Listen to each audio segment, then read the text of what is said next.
Coming up after the break.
This is the ITV News Chancellor's Budget Special with Nina Hussain.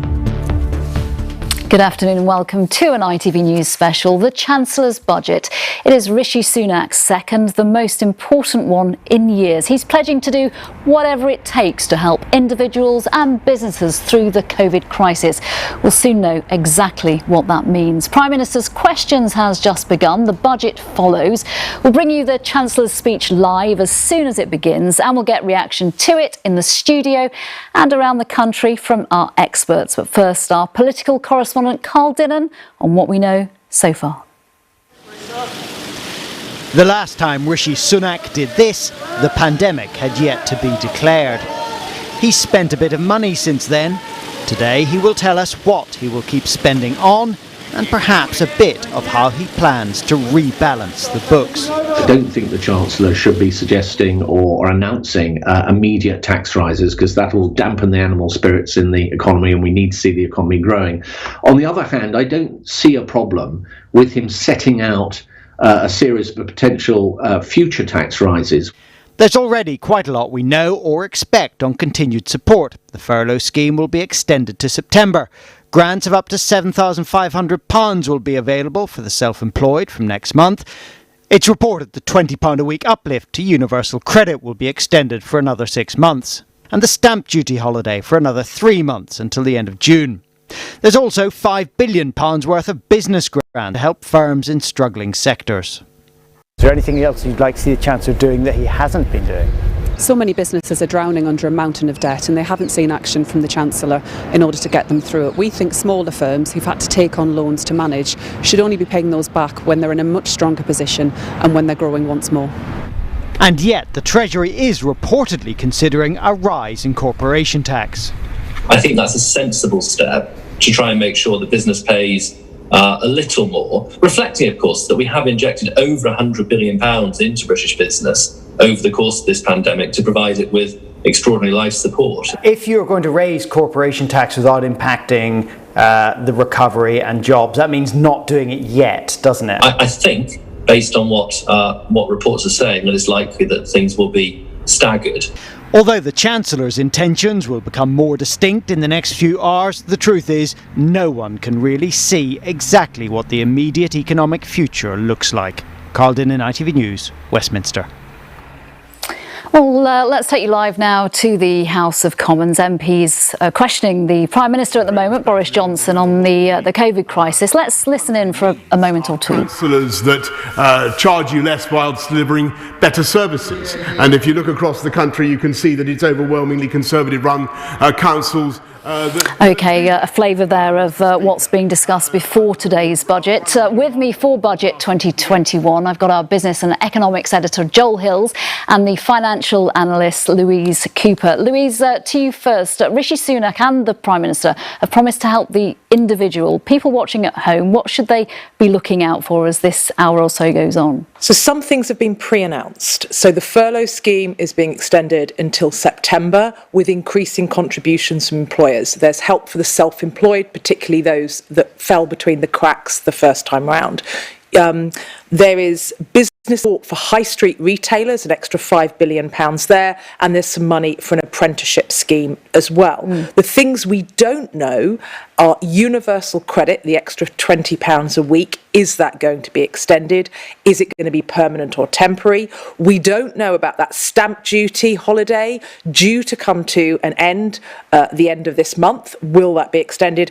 And we don't know about income tax as well. Very, very unlikely income tax will be changed, but it's possible we may see that personal allowance, the amount you can earn before being taxed, frozen, i.e. not adjusted for inflation. So there's a few things we do not know yet, and we need to look out for. And that will make a difference to people's individual finances. Louise, for now, thank you. Joel, we heard yesterday the Prime Minister and his Chancellor wanting to use this budget to unleash growth. The bigger picture, what might that look like? Well, we're going to hear a lot about the vaccine rollout. It's roaring ahead. But remember, Nina, we are still in lockdown. 1 in 5 businesses A closed 1 in 4 workers in the private sector are receiving some form of furlough support. We are not out of the woods by a long shot, and what happens next is highly uncertain. We find out today how long the OBR thinks it will take the economy to get back to its pre-crisis size, very important, how much lasting damage coronavirus has caused and how much damage Brexit, remember that, is causing. He'll tell us what's happened to government spending. It's ballooned, more as Louise was saying, more help for businesses and households. But, you know, hospitals, schools, trains, buses, they're all going to need taxpayer support in the months and even the years to come. Some of this is long term. So upward pressure on public spending, tax receipts are going to be coming down, there's going to be a hole in the public finances, tax rises are inevitable, corporation tax, yes, income tax threshold, sure, a windfall tax, look out for it. The Chancellor will be tempted to impose one on companies. He's promised to balance the books. There's no prospect of that happening anytime soon. We're borrowing like anything. Yeah, but lots to look out for, as you say. Joel, for now, thank you. A reminder, you're watching an ITV News special, the Chancellor's Budget. We're expecting the Chancellor, Rishi Sunak, to begin his speech in the next 10 minutes or so. This is his second budget. A year ago, he'd had just a few weeks to prepare for his first. What a difference a year makes. In the last 12 months, he's handed out a £280 billion package of support during the COVID crisis. So what next? And what are you wanting from the Chancellor today? We can now join our consumer editor, Chris Choi, who has a panel of people around the country with their own hopes and concerns. Chris.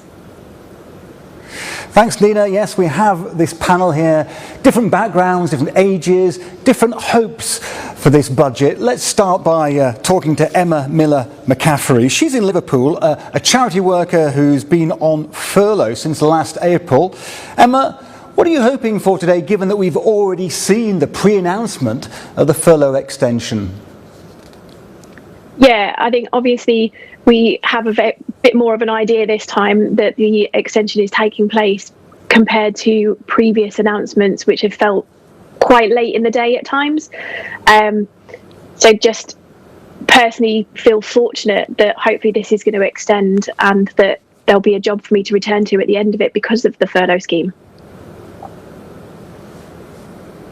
Thanks, Emma. Let's move on to Coltrane Cheed, who is claiming universal credit. Coltrane, you've been through a rough time, applied for 300 jobs in the last month alone. Now, we know that £20 uplift to universal credit is due to end on March the 31st. Your message to the Chancellor? It needs to be extended. Without it, I don't know how a lot of people are going to survive, especially because the job market at the moment is dire. Out of every 30 that I'd apply for, 2 or 3 would actually view the application. And out of 300, I only got 2 interviews, and both of those were with illegitimate companies. So if they were to reduce the universal credit amount, I think you're going to see a lot of suicide rates increase and people with depression increasing as well. You know, it's a dire situation at the moment. Coltrane, thanks. Let's move to Nicola Catton, a self-employed driving instructor that started that self-employment at just the wrong time to qualify for self-employment income support during the pandemic so far. What have you got to say to the Chancellor right now? Well, I'd like to say, you know, really he should be hanging his head down low in shame for what he's done to the 3 million excluded. You know, I've been without support since March, and there's also been 3 million excluded that have also gone without support. You know, it's had a devastating effect on their lives. Some people have even decided there's no other way out and they've taken their own lives. It's been absolutely terrible. You know, I just hope we can get some sort of parity at the end of today. Nicola, thank you very much indeed. We often think of all this as being the Chancellor's budget. Of course, it's the people's money. It's important that people have their say today. So join us after the Chancellor's speech to get more of their views, more of their reactions. Chris, we will do just a flavour there of the reality some people are facing. Coltrane, who's applied for 300 jobs during this COVID crisis, the real impact on the economy. In the House of Commons, Boris Johnson is still picking his way through Prime Minister's questions. The Chancellor will be on his feet very shortly. We're going to take a quick break now, but do stay with us.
Watching an ITV News special, the Chancellor's budget. We're expecting Rishi Sunak to get to his feet in the next few minutes. Of course, at the moment, you can see the Prime Minister taking questions in PMQs. Usually, the Chancellor's address itself lasts for around an hour. Even with the COVID recovery on the agenda, it seems unlikely that this year the Chancellor will match the effort of one William Gladstone, who spoke for 4 hours and 45 minutes in 1853. We will see.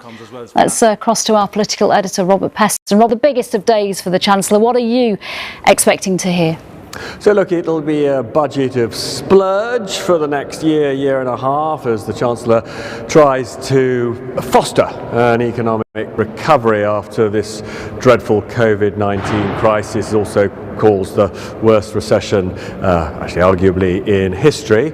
But after the splurge, there'll be retrenchment. So the first phase we heard quite a lot about last night, the extension of the furlough schemes and support for the self-employed for another 6 months. I would be amazed if there wasn't also an extension of all sorts of other support for businesses, you know, the sort of VAT help for people in hospitality, for example. I talked a couple of weeks ago about how the top-up, the £20 top-up to universal credit, £20 a week, would be extended for 6 months. I confidently expect the Chancellor to confirm that is what's going to happen.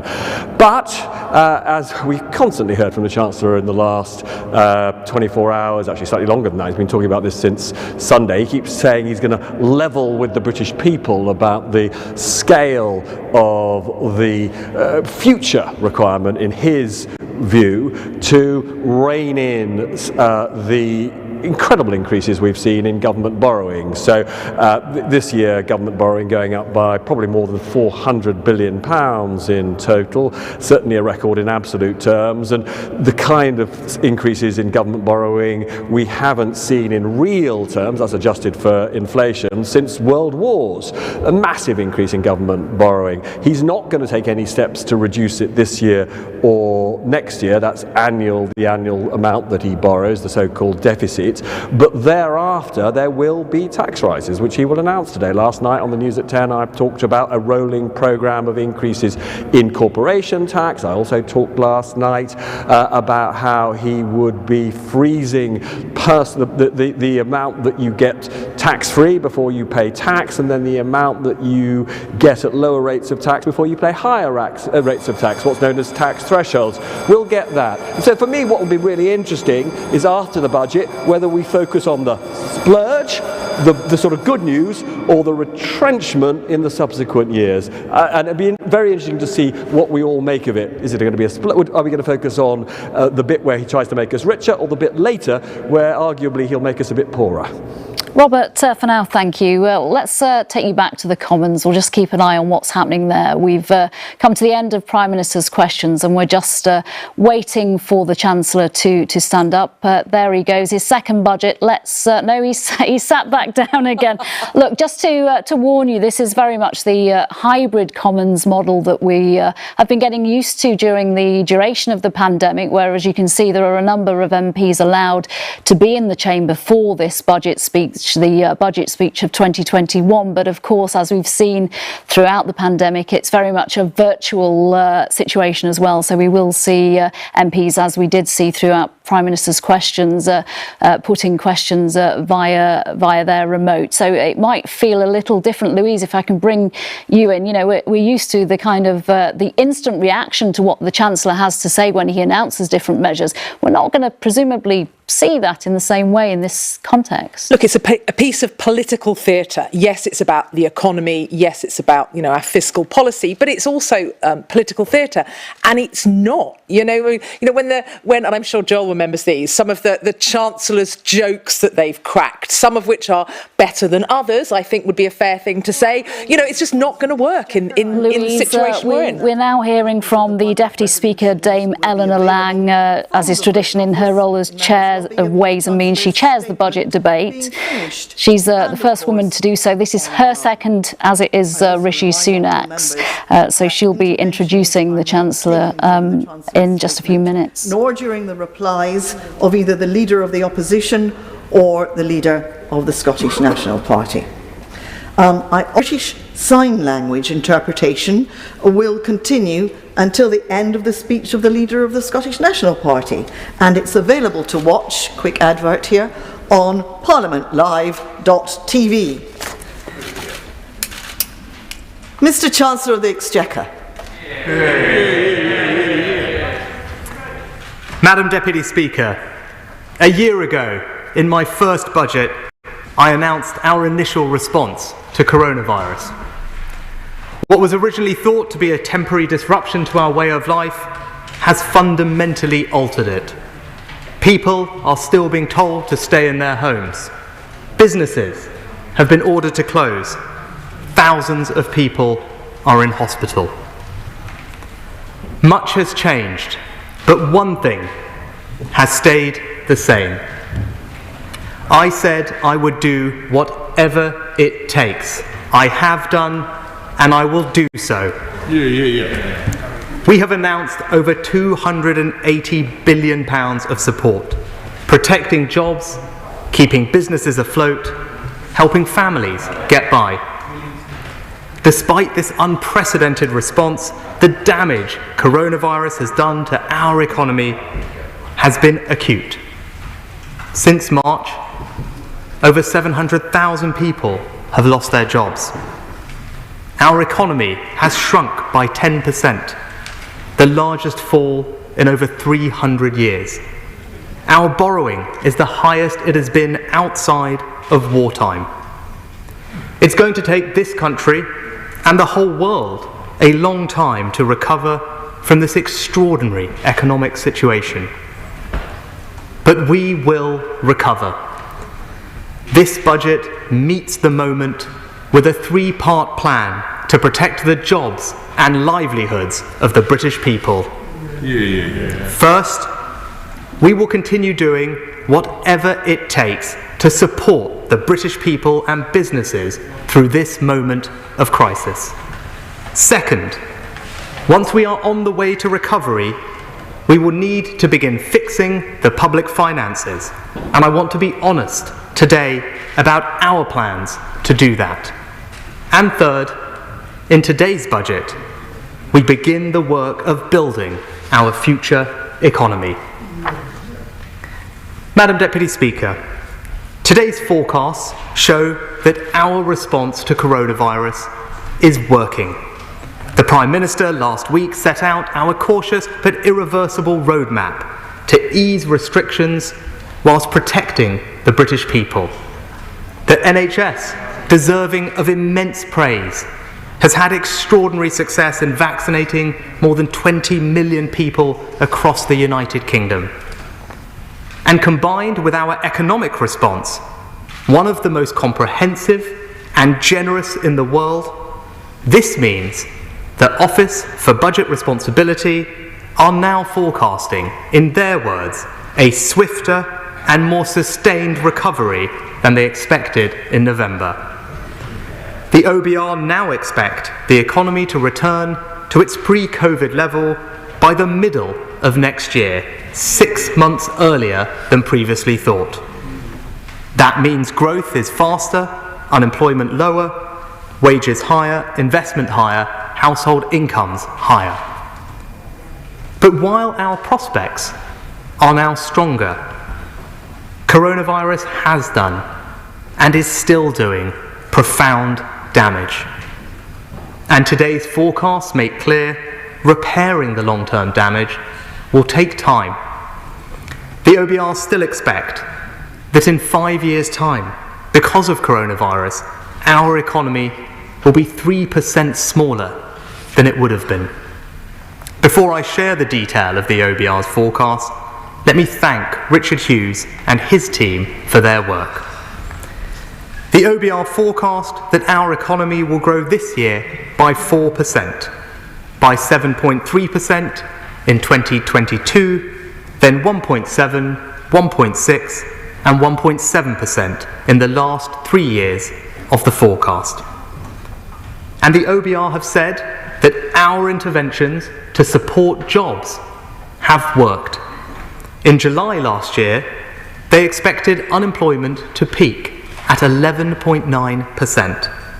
Today, because of our interventions, they forecast a much lower peak, 6.5%. That means 1.8 million fewer people are expected to be out of work than previously thought. But every job lost is a tragedy, which is why protecting, creating, and supporting jobs remains my highest priority. So, Madam Deputy Speaker, let me turn straight away to the first part of this budget's plan to protect the jobs and livelihoods of the British people through the remaining phase of this crisis. First, the furlough scheme will be extended until the end of September. For employees, there will be no change to the terms. They will continue to receive 80% of their salary for hours not worked until the scheme ends. As businesses reopen, we will ask them to contribute alongside the taxpayer to the cost of paying their employees. Nothing will change until July, when we will ask for a small contribution of just 10% and 20% in August and September. The government is proud of the furlough, one of the most generous schemes in the world, effectively protecting millions of people's jobs and incomes. Second, support for the self-employed will also continue until September, with a fourth grant covering the period February to April and a fifth and final grant from May onwards. The fourth grant will provide 3 months of support at 80% of average trading profits. For the fifth grant, people will continue to receive grants worth 3 months of average profits, with the system open for claims from late July. But as the economy reopens over the summer, it is fair to target our support towards those most affected by the pandemic. So people whose turnover has fallen by 30% or more will continue to receive the full 80% grant. People whose turnover has fallen by less than 30% will therefore have less need of taxpayer support and will receive a 30% grant. And I can also announce a major improvement in access to the self-employed scheme. When the scheme was launched, the newly self-employed couldn't qualify because they hadn't all filed the 1920 tax return. But as the tax return deadline has now passed, I can announce today that provided they filed a tax return by midnight last night, over 600,000 more people, many of whom became self-employed last year, can now claim the fourth and fifth grants. Over the course of this crisis, we will have spent £33 billion supporting the self-employed, one of the most generous programmes for self-employed people anywhere in the world. Third, we're also extending our support for the lowest paid and most vulnerable. To support low-income households, the universal credit uplift of £20 a week will continue for a further 6 months, well beyond the end of this national lockdown. We'll provide working tax credit claimants with equivalent support for the next 6 months. And because of the way that system works operationally, we will need to do so with a one-off payment of £500. And over the course of this year, as the economy begins to recover, we are shifting our resources and focus towards getting people into decent, well-paid jobs. We reaffirm our commitment to end low pay, increasing the national living wage to £8.91 from April, an annual pay rise of almost £350 for someone working full-time on the national living wage.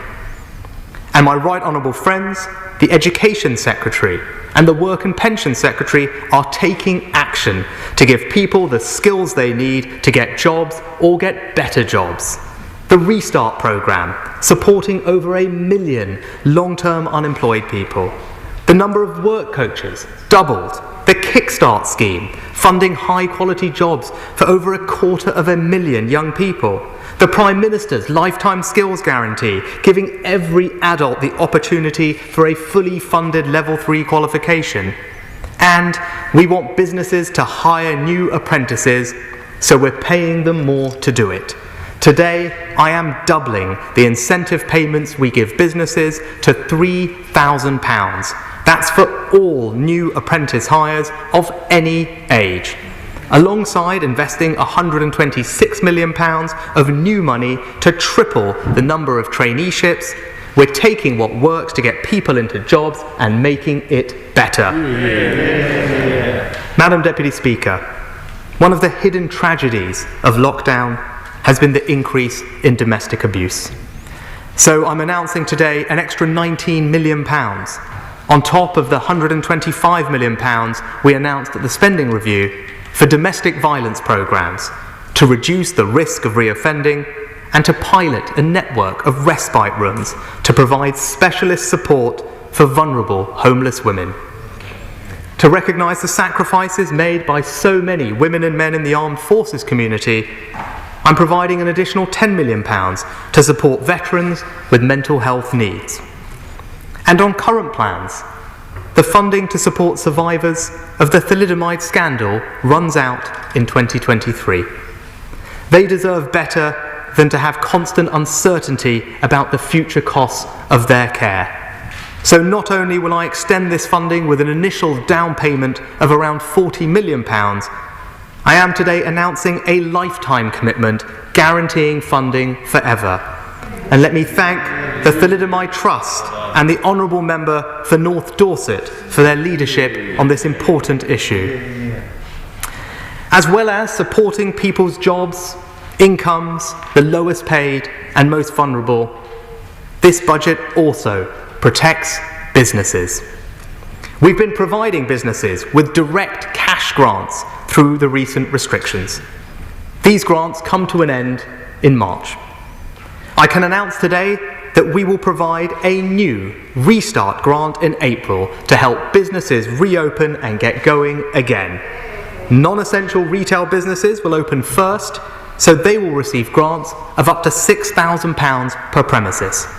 Hospitality and leisure businesses, including personal care and gyms, will open later or be more impacted by restrictions when they do, so we'll give them grants of up to £18,000. That's £5 billion of new grants, on top of the £20 billion we've already provided, taking our direct total cash support to business to £25 billion. And I pay tribute to my right honourable friend, the member for Romsey and Southampton North, for highlighting the particular needs of the personal care sector. And with my right honourable friend, the Culture Secretary, we're making available £700 million to support our incredible arts, culture and sporting institutions as they reopen.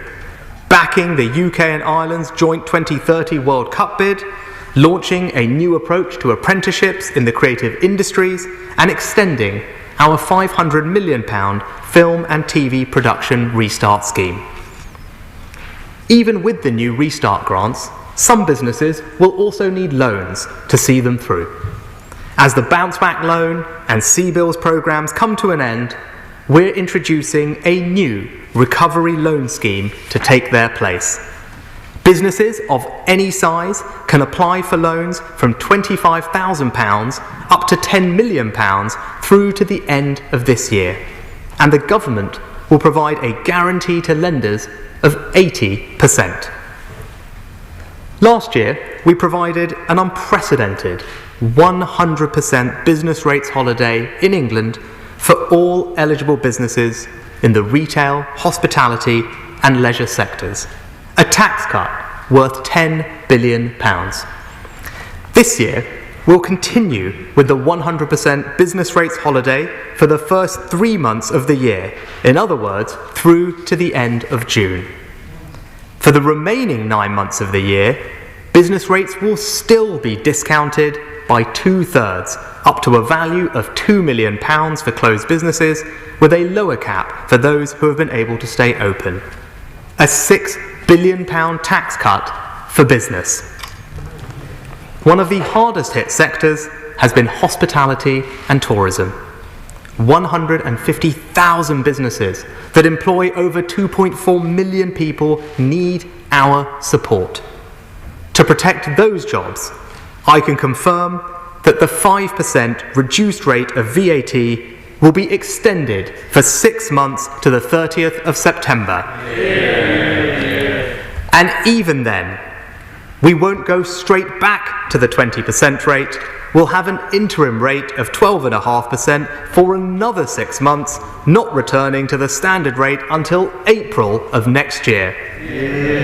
In total, we're cutting VAT next year by almost £5 billion. Madam Deputy Speaker, the housing sector supports over 500,000 jobs. The cut in stamp duty I announced last summer has helped hundreds of thousands of people buy a home and supported the economy at a critical time. But due to the sheer volume of transactions we're seeing, many new purchases won't complete in time for the end of March. So I can announce today the £500,000 nil rate band will not end on the 31st of March, it will end on the 30th of June. Then, to smooth the transition back to normal, the nil rate band will be £250,000, double its standard level, until the end of September, and we will only return to the usual level of £125,000 from October the 1st. Even with the stamp duty cut, there is still a significant barrier to people getting on the housing ladder: the cost of a deposit. So I'm announcing today a new policy to stand behind home buyers, a mortgage guarantee. Lenders who provide mortgages to home buyers who can only afford a 5% deposit will benefit from a government guarantee on those mortgages. And I'm pleased to say that several of the country's largest lenders, including Lloyds, NatWest, Santander, Barclays and HSBC, will be offering these 95% mortgages from next month. And I know more, including Virgin Money, will follow shortly after. A policy that gives people who can't afford a big deposit the chance to buy their own home. As the Prime Minister has said, we want to turn Generation Rent into Generation Buy. So, Madam Deputy Speaker, the furlough extended to September. Self-employed grants extended to September. Universal credit uplift extended to September. More money to tackle domestic violence, bigger incentives to hire apprentices, higher grants to struggling businesses, extra funds for culture, arts and sport, new loan schemes to finance businesses, kickstart, restart, a lifetime skills guarantee, business rates cut, VAT cut, stamp duty cut, and a new mortgage guarantee. The first part of a budget that protects the jobs and livelihoods of the British people. And, Madam Deputy Speaker, as you can see, we're going long, extending our support well beyond the end of the roadmap to accommodate even the most cautious view about the time it might take to exit the restrictions. Let me summarise for the House the scale of our total fiscal response to coronavirus. At this budget, we are announcing an additional £65 billion of measures over this year and next to support the economy in response to coronavirus. Taking into account the significant support announced at the spending review, this means our total COVID support package this year and next is £352 billion. And once you include the measures announced at spring budget last year, including the step change in capital investment, total fiscal support from this government over this year and next amounts to £407 billion. Coronavirus has caused one of the largest, most comprehensive and sustained economic shocks this country has ever faced. And by any objective analysis, this government has delivered one of the largest, most comprehensive and sustained responses this country has ever seen. So, Madam Deputy Speaker, we're using the full measure of our fiscal firepower to protect the jobs and livelihoods of the British people. But the damage done by coronavirus, combined with a level of support unimaginable only 12 months ago, has created huge challenges for our public finances. The OBR's fiscal forecasts show that this year we have borrowed a record amount, £355 billion. That's 17% of our national income, the highest level of borrowing since World War II. Next year, as we continue our unprecedented response to this crisis, borrowing is forecast to be £234 billion, 10.3% of GDP, an amount so large it has only one rival in recent history, this year. Without corrective action, borrowing would continue at very high levels, leaving underlying debt rising indefinitely.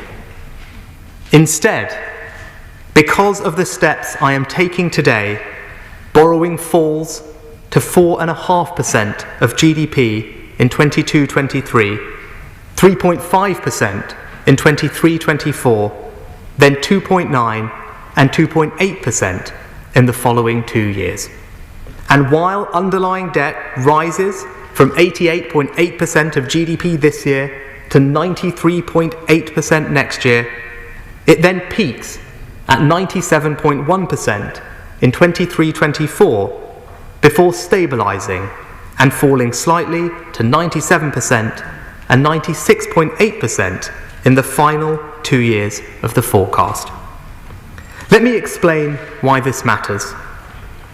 The amount we've borrowed is comparable only with the amount we borrowed during the 2 world wars. It's going to be the work of many governments over many decades to pay it back. Just as it would be irresponsible to withdraw support too soon, it would also be irresponsible to allow our future borrowing and debt to rise unchecked. When crises come, we need to be able to act, and we need the fiscal freedom to act. A freedom that you only have if you start with public finances in a good and strong place. The only reason we have been able to respond as boldly as we have to COVID is because 10 years of Conservative governments painstakingly rebuilt our fiscal resilience. Absolutely true. When the next crisis comes, we need to be able to act again. And while our borrowing costs are affordable right now, interest rates and inflation may not stay low forever. And just a 1 percentage point increase in both would now cost us over £25 billion. And as we have seen in the markets over the last few weeks, sovereign bond yields can rise sharply. This budget is not the time to set detailed fiscal rules with precise targets and dates to achieve them by. I don't believe that would be sensible. But I do want to be honest about what I mean by sustainable public finances and how I plan to achieve them. Our fiscal decisions are guided by 3 principles. First, while it is right to help people and businesses through an acute crisis like this one, in normal times, the state should not be borrowing to pay for everyday public spending. Second, over the medium term, we cannot allow our debt to keep rising. And given how high our debt now is, we need to pay close attention to its affordability. And third, it is sensible to take advantage of lower interest rates to invest in capital projects that can drive our future growth. So the question is, how we achieve that, how we balance the extraordinary support we are providing to the economy right now with the need to begin the work of fixing our public finances. I have and always will be honest with the country about the challenges we face. So I'm announcing today 2 measures to begin that work. Let me take each in turn. Madam Deputy Speaker, our response to coronavirus has been fair, with the poorest households benefiting the most from our interventions. And our approach to fixing the public finances will be fair too, asking more of those people and businesses who can afford to contribute and protecting those who cannot. So this government is not going to raise rates of income tax, national insurance or VAT. Instead, our first step is to freeze personal tax thresholds. We've nearly doubled the income tax personal allowance over the last decade, making it the most generous of any G20 country. We will, of course, deliver our promise to increase it again next year to £12,570, but we will then keep it at this more generous level until April 2026. The higher rate threshold will similarly be increased next year to £50,000 270, and will then also remain at that level for the same period. Nobody's take-home pay will be less than it is now as a result of this policy.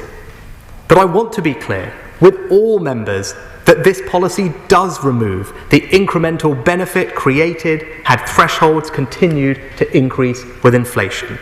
We are not hiding it. I am here explaining it to the House, and it is in the budget document in black and white. It is a tax policy that is progressive and fair. And I will also maintain at their current levels until April 2026 the inheritance tax thresholds, the pensions lifetime allowance, the annual exempt amount in capital gains tax, and for 2 years from April 2022 the VAT registration threshold, which at £85,000 will remain more than twice as generous as the EU and OECD averages. We'll also tackle fraud in our COVID schemes with £100 million to set up a new HMRC task force of around 1,000 investigators, as well as new measures and new investment in HMRC to clamp down on tax avoidance and evasion. The full details are set out in the Red Book. Madam Deputy Speaker, the government is providing businesses with over £100 billion of support to get through this pandemic. So it is fair and necessary to ask them to contribute to our recovery. So the second step I am taking today is that in 2023, the rate of corporation tax paid on company profits will increase to 25%. Even after this change, the United Kingdom will still have the lowest corporation tax rate in the G7, lower than the United States, Canada, Italy, Japan, Germany, and France. We're also introducing some crucial protections. First, this new higher rate won't take effect until April 2023, well after the point when the OBR expect the economy to have recovered. And even then, because corporation tax is only charged on company profits, any struggling business will, by definition, be unaffected. Second, I'm protecting small businesses with profits of £50,000 or less by creating a small profits rate, maintained at the current rate of 19%. This means around 70% of companies, 1.4 million businesses, will be completely unaffected. And third, we will introduce a taper above 50,000 so that only businesses with profits of £250,000 or greater will be taxed at the full 25% rate. That means only 10% of companies will pay the full higher rate. So yes, it's a tax rise on company profits, but only on the larger, more profitable companies, and only in 2 years' time. And I wanted to announce this now because I think, for business, certainty matters. For the next 2 years, I'm also making the tax treatment of losses significantly more generous by allowing businesses to carry back losses of up to £2 million for 3 years, providing a significant cash flow benefit. This means companies can now claim additional tax refunds of up to £760,000. And because of the current 8% bank surcharge, the implied overall tax rate for banks would be too high. So we will review the surcharge to make sure the combined rate of tax on the UK banking sector doesn't increase significantly from its current level, and to make sure this important industry remains internationally competitive. Madam Deputy Speaker, these are significant decisions to have taken.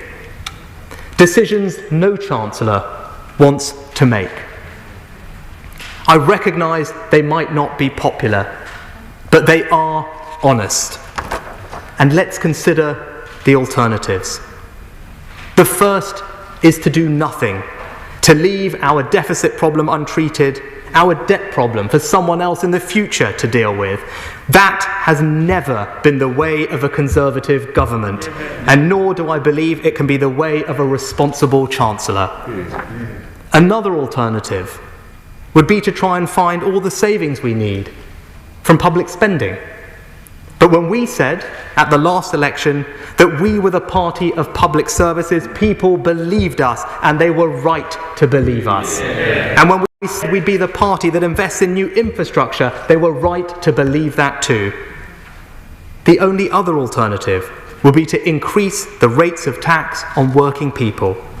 But I don't believe that would be right either.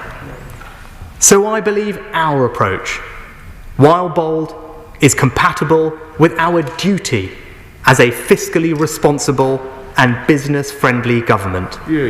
This is the right choice, and I am confident it will command public assent. I have one final announcement on business tax. With the lowest corporation tax in the G7 and a new small profits rate, the UK will have a pro-business tax regime.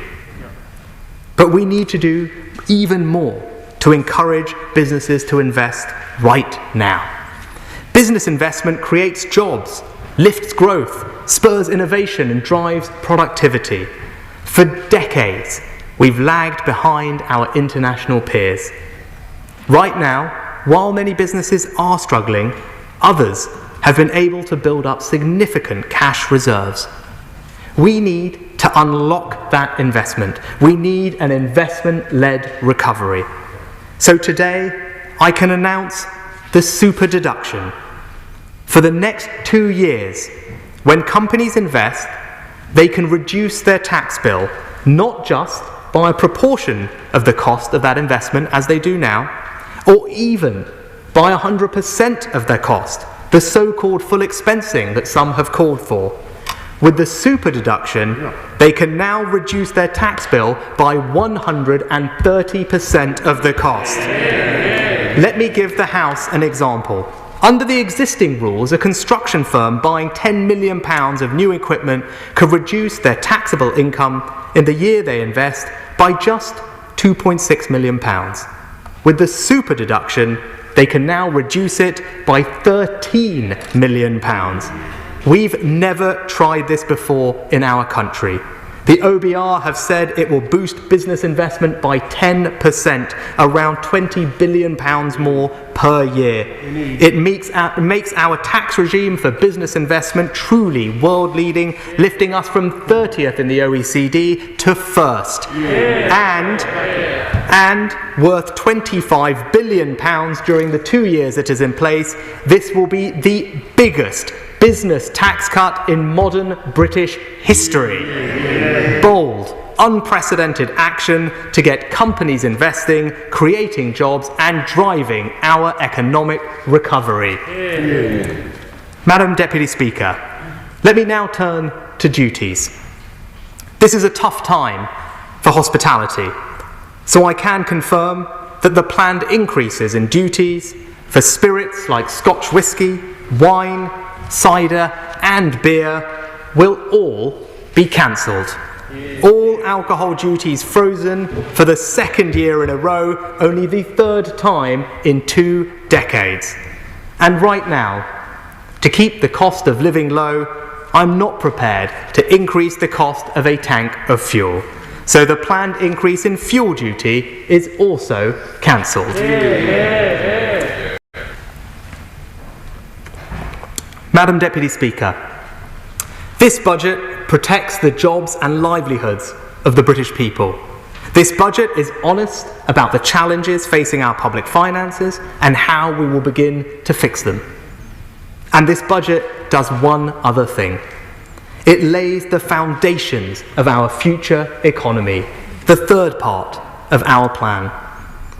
If we want a better future economy, we have to make it happen. We have to do things that have never been done before. The world is not going to be any less competitive after coronavirus. So it's not enough to have some general desire to grow the economy. We need a real commitment to green growth. It's not enough to have some general desire to increase productivity. We need a real commitment to give every business, large or small, the opportunity to grow, innovate and succeed. It's not enough to have a general desire to create jobs. We need a real commitment to create jobs where people are and change the economic geography of this country. And we can't strengthen our domestic economy without remaining a global, outward-looking nation. This future economy won't be created in any one budget, but today we lay the foundations. Madam Deputy Speaker, our future economy needs investment in green industries across the United Kingdom. So I can announce today the first ever UK infrastructure bank. Located in Leeds, the bank will invest across the UK in public and private projects to finance the green industrial revolution. Beginning this spring, it will have an initial capitalisation of £12 billion and we expect it to support at least £40 billion of total investment in infrastructure. And I know my right honourable friend, the member for Pudsey, will particularly welcome the location of this new institution. Offshore wind is an innovative industry where the UK already has a global competitive advantage. So we're funding new port infrastructure to build the next generation of offshore wind projects in Teesside and Humberside. And in November, I announced we would launch a world-leading sovereign green bond. Today, we're going further, announcing a new retail savings product to give all UK savers the chance to support green projects, as my right honourable friend, the member for North East Bedfordshire, has campaigned for. We've also asked Dame Clara First to establish a new group to position the city as the global leader for voluntary, high-quality carbon offset markets, and underpinning all of this will be an updated monetary policy remit for the Bank of England. It reaffirms their 2% target, but now it will also reflect the importance of environmental sustainability and the transition to net zero. Madam Deputy Speaker, our future economy will also address our productivity problem and support small business. Too often, smaller firms don't have the time or resources to acquire the extra skills and training they need to be more efficient, more digital, and more productive. Thanks to Be the Business, we have made a good start at supporting these firms. Today, the Business Secretary and I are going further with a new set of UK-wide schemes, Help to Grow. First, Help to Grow management will help tens of thousands of small and medium-sized businesses get world-class management training. Dozens of business schools across the UK will offer a new executive development programme with mentoring and peer learning, and government will contribute 90% of the cost. A real commitment to learn more, make more, and earn more. Second, Help to Grow digital. With the pandemic, many businesses have moved online. This has been a challenge, but we want to turn it into an opportunity.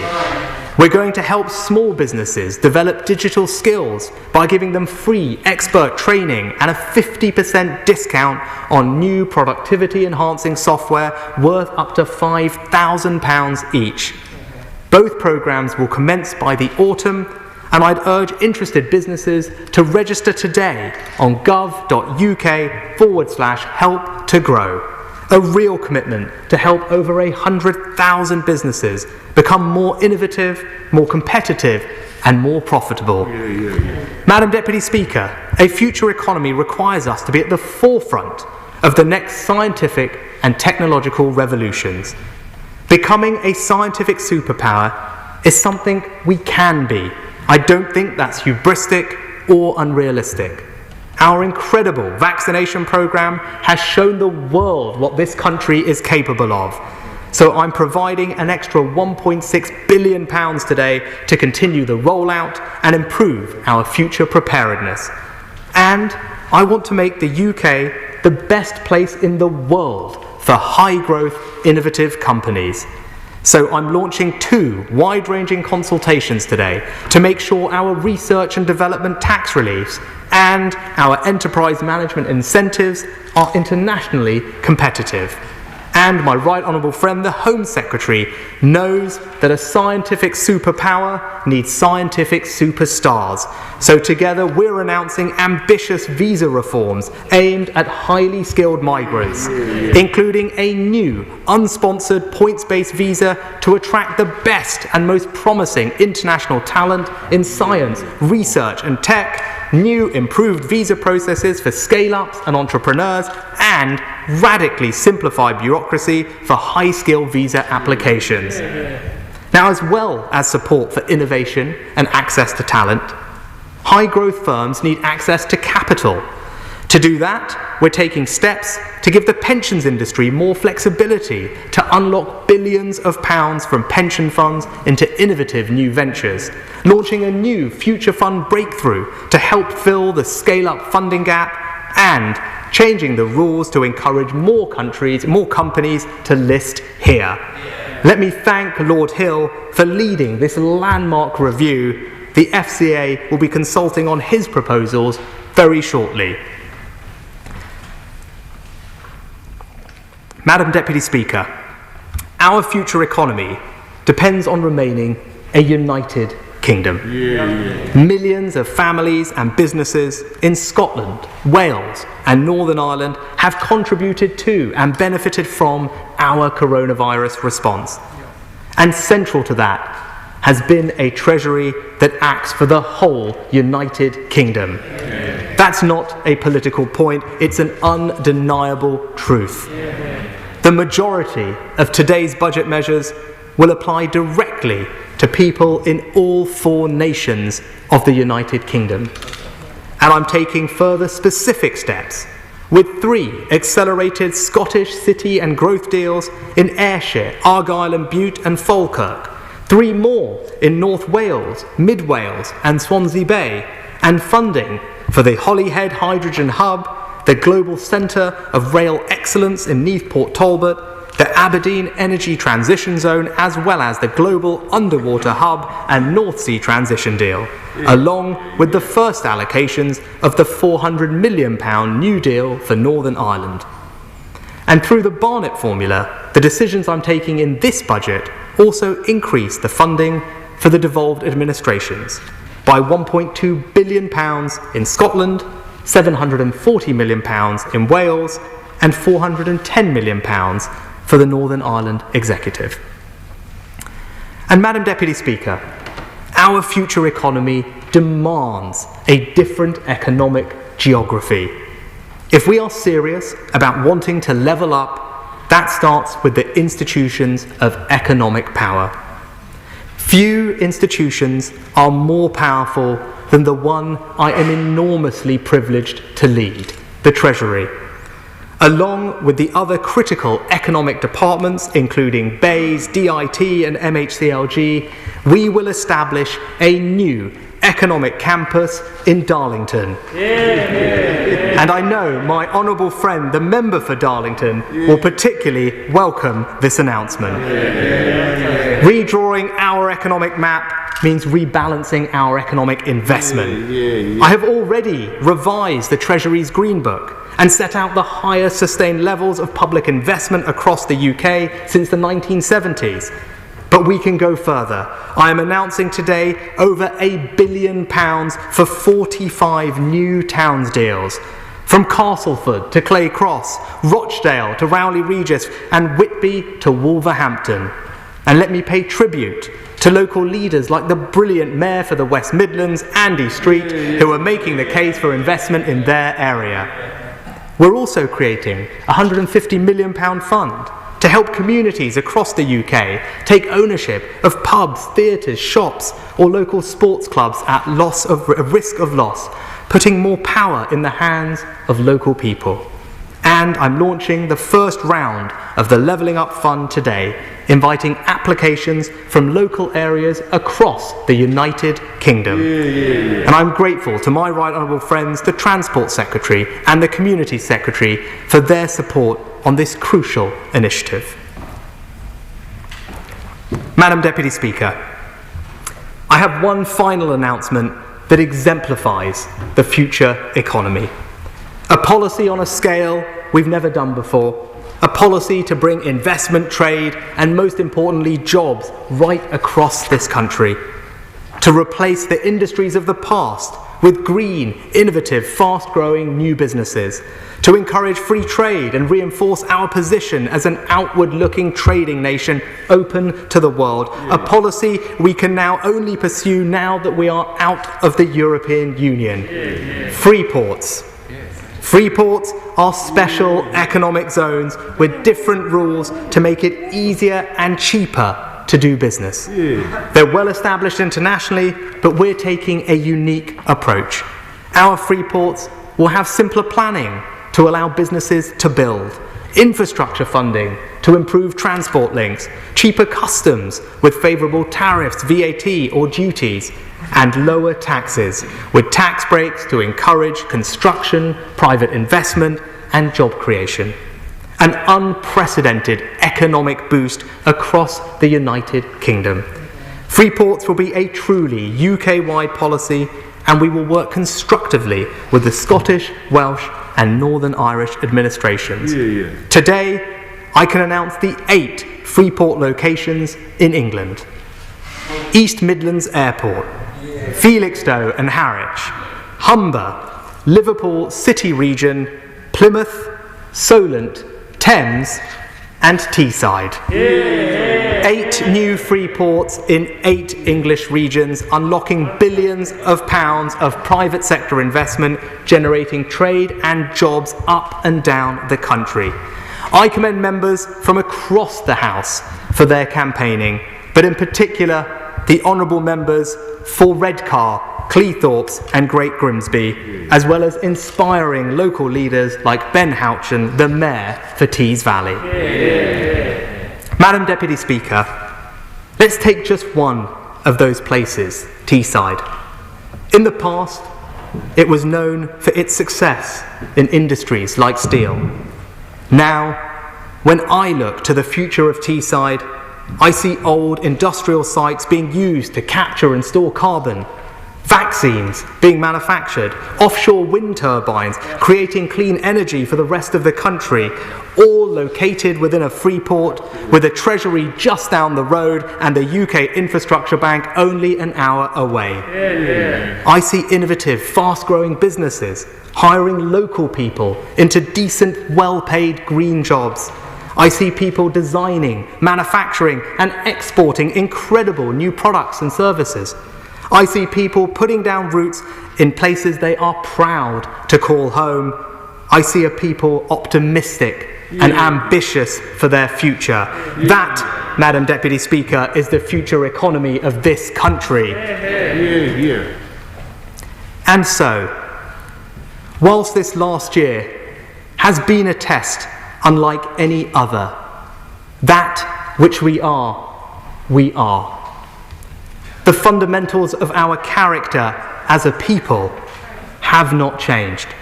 Still determined, still generous, still fair. That's what got us through the last year. It's what will guide us through the next decade and beyond. This time last year, we set out to deliver on the promises we made to the British people.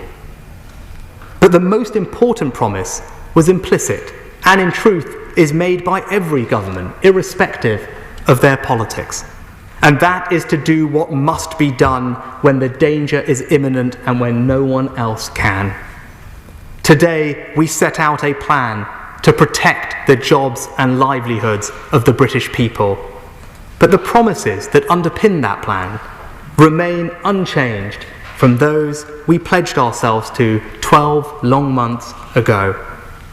To unite and lead, to level up, to create a world-class education system, to keep our streets safe, to keep our NHS strong, to support the most vulnerable, to reform and improve public services, to grow the economy, to spread prosperity, to extend the awesome power of opportunity to all corners of the United Kingdom, and yes, to be honest and fair in all that we do. Madam Deputy Speaker, an important moment is upon us. A moment of challenge and of change. Of difficulties, yes, but of possibilities too. This is a budget that meets that moment, and I commend it to the House.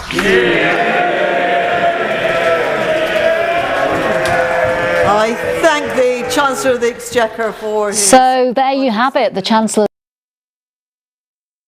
of the opposition. There are a few immediate items to be dealt with. Under Standing Order number 51, the first motion, entitled Provisional Collection of Taxes, must be decided without debate. Will the Chancellor of the Exchequer please move it formally? Beg to move. The question is that, pursuant to Section 5 of the Provisional Collection of Taxes Act 1968, provisional statutory effect shall be given to the following motions. Repeal of provisions relating to the Interest and Royalties Directive, motion number 31. Stamp duty, land tax, housing cooperatives, etc., motion number 44. Annual tax on enveloped dwellings, housing cooperatives, motion number 45. Customs duty, removal of steel to Northern Ireland, motion number 52.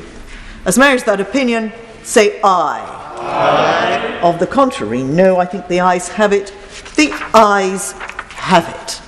So we now come to the motion entitled Income Tax Charge. It's on this motion that the debate will take place today and on the succeeding days. The questions on this motion and on the remaining motions will be put at the end of the budget debate on Tuesday, the 9th of March. I call the Chancellor of the Exchequer to move the motion formally. I beg to move.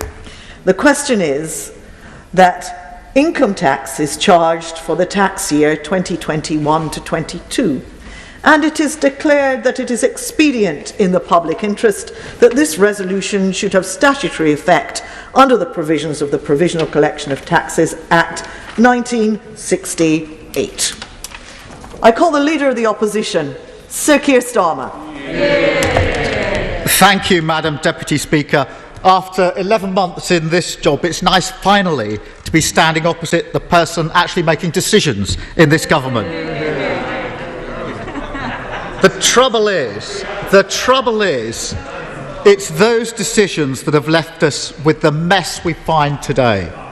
The worst economic crisis of any major economy in the last 12 months.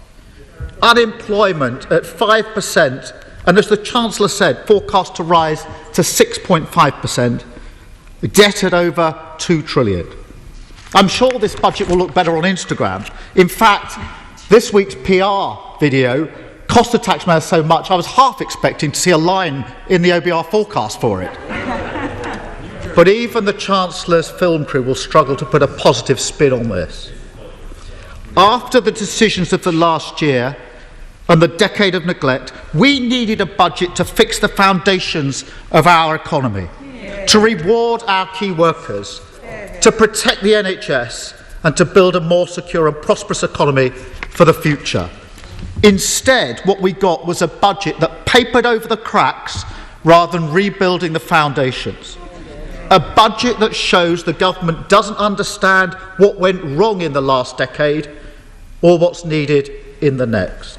The Chancellor may think that this is time for a victory lap, but I'm afraid this budget won't feel so good for the millions of key workers who are having their pay frozen, for the businesses swamped by debt, and the families paying more in council tax, and the millions of people who are out of work or worried about losing their job. And although the Chancellor spoke for almost an hour, we heard nothing about a long-term plan to fix social care. The Chancellor may have forgotten about it, but the Labour Party never will. The British people will rightly ask, why has Britain suffered a worse economic crisis than any major economy? The answer is staring us in the face. First, the Chancellor's decisions in the last year. This is the Chancellor who blocked a circuit break in September. Ignoring the science, he told the British people to live with coronavirus and live without fear. A few weeks later, we were forced into an even longer and more painful lockdown. Whatever spin the Chancellor tries to put on the figures today, as a result of his decisions, we've suffered deeper economic damage and much worse outcomes. And Madam Deputy Speaker, that is nothing compared with the decade of political choices that meant that Britain went into this crisis with an economy built on insecurity and inequality. The Chancellor referred to the last 10 years. We've got an economy as a result of those 10 years with 3.6 million people in insecure work, where wages stagnated for a decade, over 4 million children living in poverty, and critically, we went into this crisis with 100,000 unfilled posts in the NHS, and where social care was ignored and underfunded for a decade. Members opposite voted for all of that. Today's budget doesn't even recognise that, let alone rectify it. It's clear the Chancellor is now betting on a recovery fuelled by a consumer spending blitz. In fairness, if my next door neighbour was spending tens of thousands of pounds redecorating their flat, I'd probably do the same. But the central problem in our economy is a deep-rooted insecurity and inequality. And this budget isn't the answer to that. The Chancellor barely mentioned inequality, let alone tried to address it. So rather than the big transformative budget we needed, this budget simply papers over the cracks. If this had been a budget for the long term, it would have had a plan to protect our NHS, plan to fix social care. And I can tell you this, a Labour budget would have had the NHS and care homes front and centre. But this budget is almost silent on those questions. If this had been a budget to rebuild the foundations, it would have fixed our broken social security system. Instead, the Chancellor has been dragged, kicking and screaming, to extend the £20 uplift in universal credit, but only for a few months, once again deferring the problem. As a result, insecurity and the threat of losing £1,000 a year still hang over 6 million families.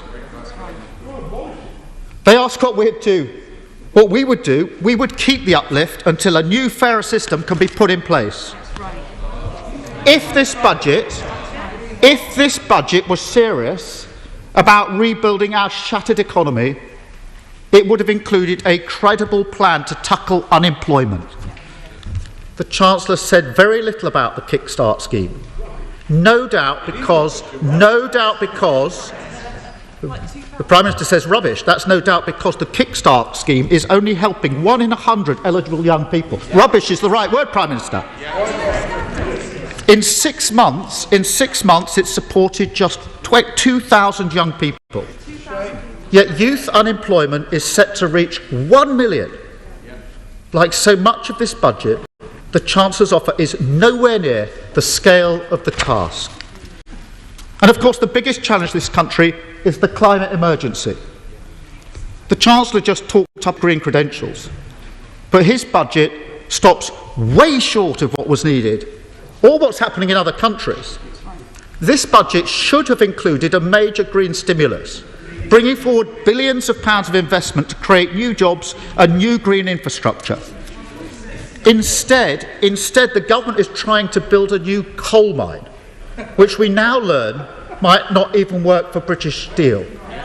If anything sums up this government's commitment to a green recovery and jobs for the future, it's building a coal mine we can't even use. If the government was serious about tackling insecurity and those most at risk from COVID, this budget would have fixed the broken system of statutory sick pay and, at the very least, filled the glaring holes in isolation payments. This isn't difficult to fix. The government should just make the £500 isolation payment available to everyone who needs it. That would be money well spent, and a year into the pandemic, it's a disgrace that it's not.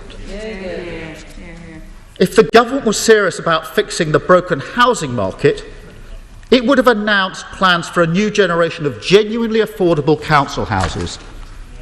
Instead, 230,000 council homes have been lost since 2010. Yet the Chancellor focused today on returning to subsidising 95% of mortgages. Now, I know what you're thinking. I've heard that somewhere before. Maybe it was because the Prime Minister announced it 5 months ago in his conference speech. No, I don't think anybody heard that. I remember now, it's what Osborne and Cameron came up with in 2013. And what did that do?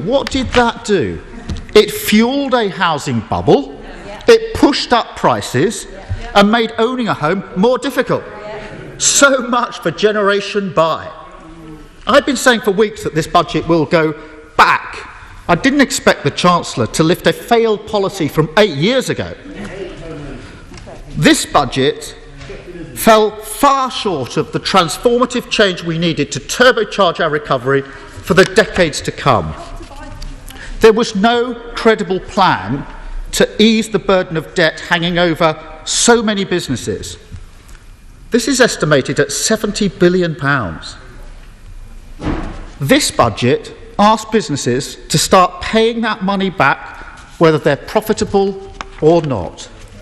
That affects millions of businesses. It will hold back growth because businesses will have to pay back money they never wanted to borrow instead of being able to invest in their futures and create jobs in their local areas. It's both unfair and economically illiterate. This budget also fell far short of what was needed to support the self-employed and freelancers, unless, of course, you're one of the Chancellor's photographers. After a year of inaction, we'll look at the details of what the Chancellor announced. But it certainly looks like, from the figure of 600,000 that he mentioned, that millions will still be left out in the cold. The Chancellor's one nominally long-term policy was his references to levelling up. But what does that actually look like? It's not the transformative shift in power, wealth and resources we need to rebalance our economy. It's not the bold long-term plan we need to upskill our economy, to tackle educational attainment or to raise life expectancy. It certainly isn't a plan to focus government resources on preventative services and early years. For the Chancellor, levelling up seems to mean moving some parts of the Treasury to Darlington, creating a few free ports and re-announcing funding. That isn't levelling up, it's giving up. And instead of putting blind faith in free ports, the Chancellor would be better served making sure that government's Brexit deal actually works for Britain's manufacturers, who now face more red tape when they were promised less, For our financial services, still waiting for the Chancellor to make good on his promises.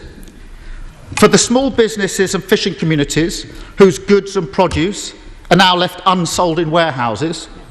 And for our artists and performers who just want to be able to tour. Turning to other parts of the statement, we'll wait for the detail about the so-called super deduction, but it's unlikely to make up for the 10 years when the levels of private investment growth have trailed so many other countries. Of course, we welcome the creation of the National Infrastructure Bank, something we've called for years. Although it would have been better if the government hadn't sold off the Green Investment Bank in the first place. We also welcome the introduction of green saving bonds. I have to say, what a good idea it is to introduce a new set of recovery bonds. The trouble is that the scale of what the Chancellor announced today is nowhere near ambitious enough. And the long overdue commitments to extend furlough, business rate relief, and the VAT cut on hospitality are welcome. But there is no excuse for holding the announcement of this support back until today. And of course we'll look at the detail. But Madam Deputy Speaker, there are very few silver linings in this budget. The IMF and the OECD have said now isn't the time for tax rises. We're in the middle of a once-in-300-year crisis. Our economy is still shut. Our businesses are on life support. So it's right that corporation tax isn't rising this year or next. Of course, in the long run, corporation tax should go up. The decade-long corporation tax experiment by this government has failed. But no taxes should have been raised in the teeth of this economic crisis. So it's extraordinary that the Chancellor is ploughing ahead with a £2 billion council tax rise affecting households across the country. So why is he doing that? Why is he doing that when every economist would tell him not to do it? Perhaps we find the answer in this week's Sunday Times. Rishi's argument, let's do all this now, far away from the election as possible. Or the Telegraph on the 27th of January. Raising taxes now means that they can be reduced ahead of the next election, Sunak tells MPs. Or the Mail in September. Sunak to hike taxes and lower them before the election. Let me be crystal clear. The proper basis for making tax decisions is the economic cycle, not the electoral cycle. Madam Deputy Speaker, behind the spin, the videos and the photo ops, we all know the Chancellor doesn't believe in an active and enterprising government. We know he's itching to get back to his free market principles and to pull away support as quickly as he can. One day these restrictions will end. One day we'll all be able to take our masks off, and so will the Chancellor. And then you'll see who he really is. And this budget sets it up perfectly, because this is a budget that didn't even attempt to rebuild the foundations of our economy or to secure the country's long-term prosperity. Instead, it did the job the Chancellor always intended: a quick fix, papering over the cracks. The party opposite spent a decade weakening the foundations of our economy. Now they pretend they can rebuild it. But the truth is, they won't confront what went wrong in the past, and they have no plan for the future. Thank you, Madam Deputy Speaker. Thank you.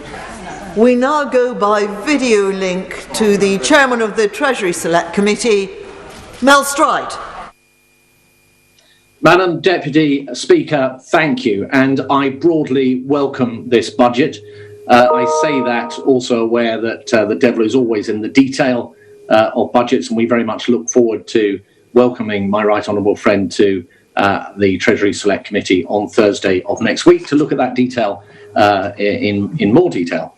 I totally applaud the measures that the Chancellor has taken in extending the bridge of support, the bridge between the crisis to the recovery. I think the measures he has taken around furlough, around support for the self-employed, the extension of the VAT reduction, business rates relief, etc. All of that is most welcome. I also very much welcome, as I and the Treasury Select Committee have been pressing for some time, the targeting elements that my right honourable friend has introduced as we come through this recovery.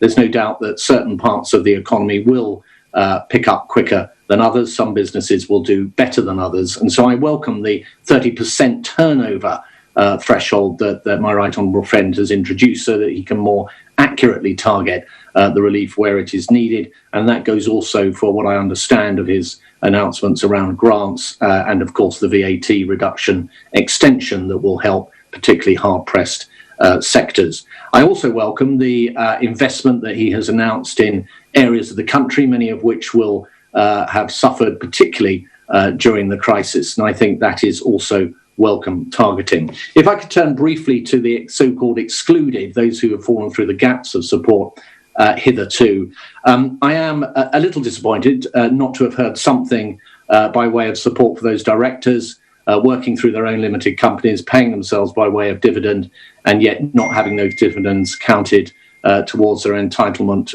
for furlough. There have been new ideas explored by the committee, and I would hope, even at this late stage, that the Chancellor would consider some of those ideas with the committee next week. I was, however, extremely pleased to see that the new self-assessment tax information that has been taken on board right up until, in fact, I think the Chancellor said last night, will be taken into account in helping many of those who would otherwise have fallen through the gaps of support, some 600,000 in total. I wanted to focus, Madam Deputy Speaker, just on three important areas for business and jobs and comment on what the Chancellor had to say in that respect. The first is corporate debt.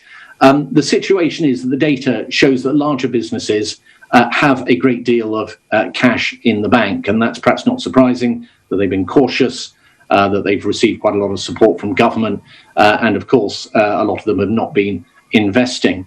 However, amongst small and medium-sized enterprises, the picture is less clear, and there is a concern that I have that many of those businesses will struggle with the level of the debt that they have and will not be growing when we want them to be creating the jobs of the future, but actually will be focusing on deleveraging their balance sheets. And I would like to see something from the Chancellor as to how that particular problem might be addressed. If it is not, the risk here is that many of these SMEs will go out of business and markets will become more concentrated and less competitive as a consequence. On investment, I was hugely encouraged by what my right honourable friend said about the super deduction. My own view was that there should be an increase in the annual investment allowance. It seems to me that this goes significantly beyond that. The devil will be in the detail, but certainly if the kind of projections for investment that my right honourable friend has just outlined by way of the OBR's figures are correct, as I understood them, that this will be a huge shot in the arm for corporate UK, and very welcome. I welcome the 3-year loss carryback arrangements, also something the committee has pressed for. My third point would be around skills. I've been very impressed with all the announcements that have been made around encouraging apprenticeships, and there was more in the budget statement just now, the Kickstart scheme. It is imperative that we get this right and that we maximise the efficiency of the transfer of parts of the labour force from those parts of the economy and businesses that are contracting into those that are expanding. And I think the Treasury needs to play a very proactive role in making sure that those schemes are successful.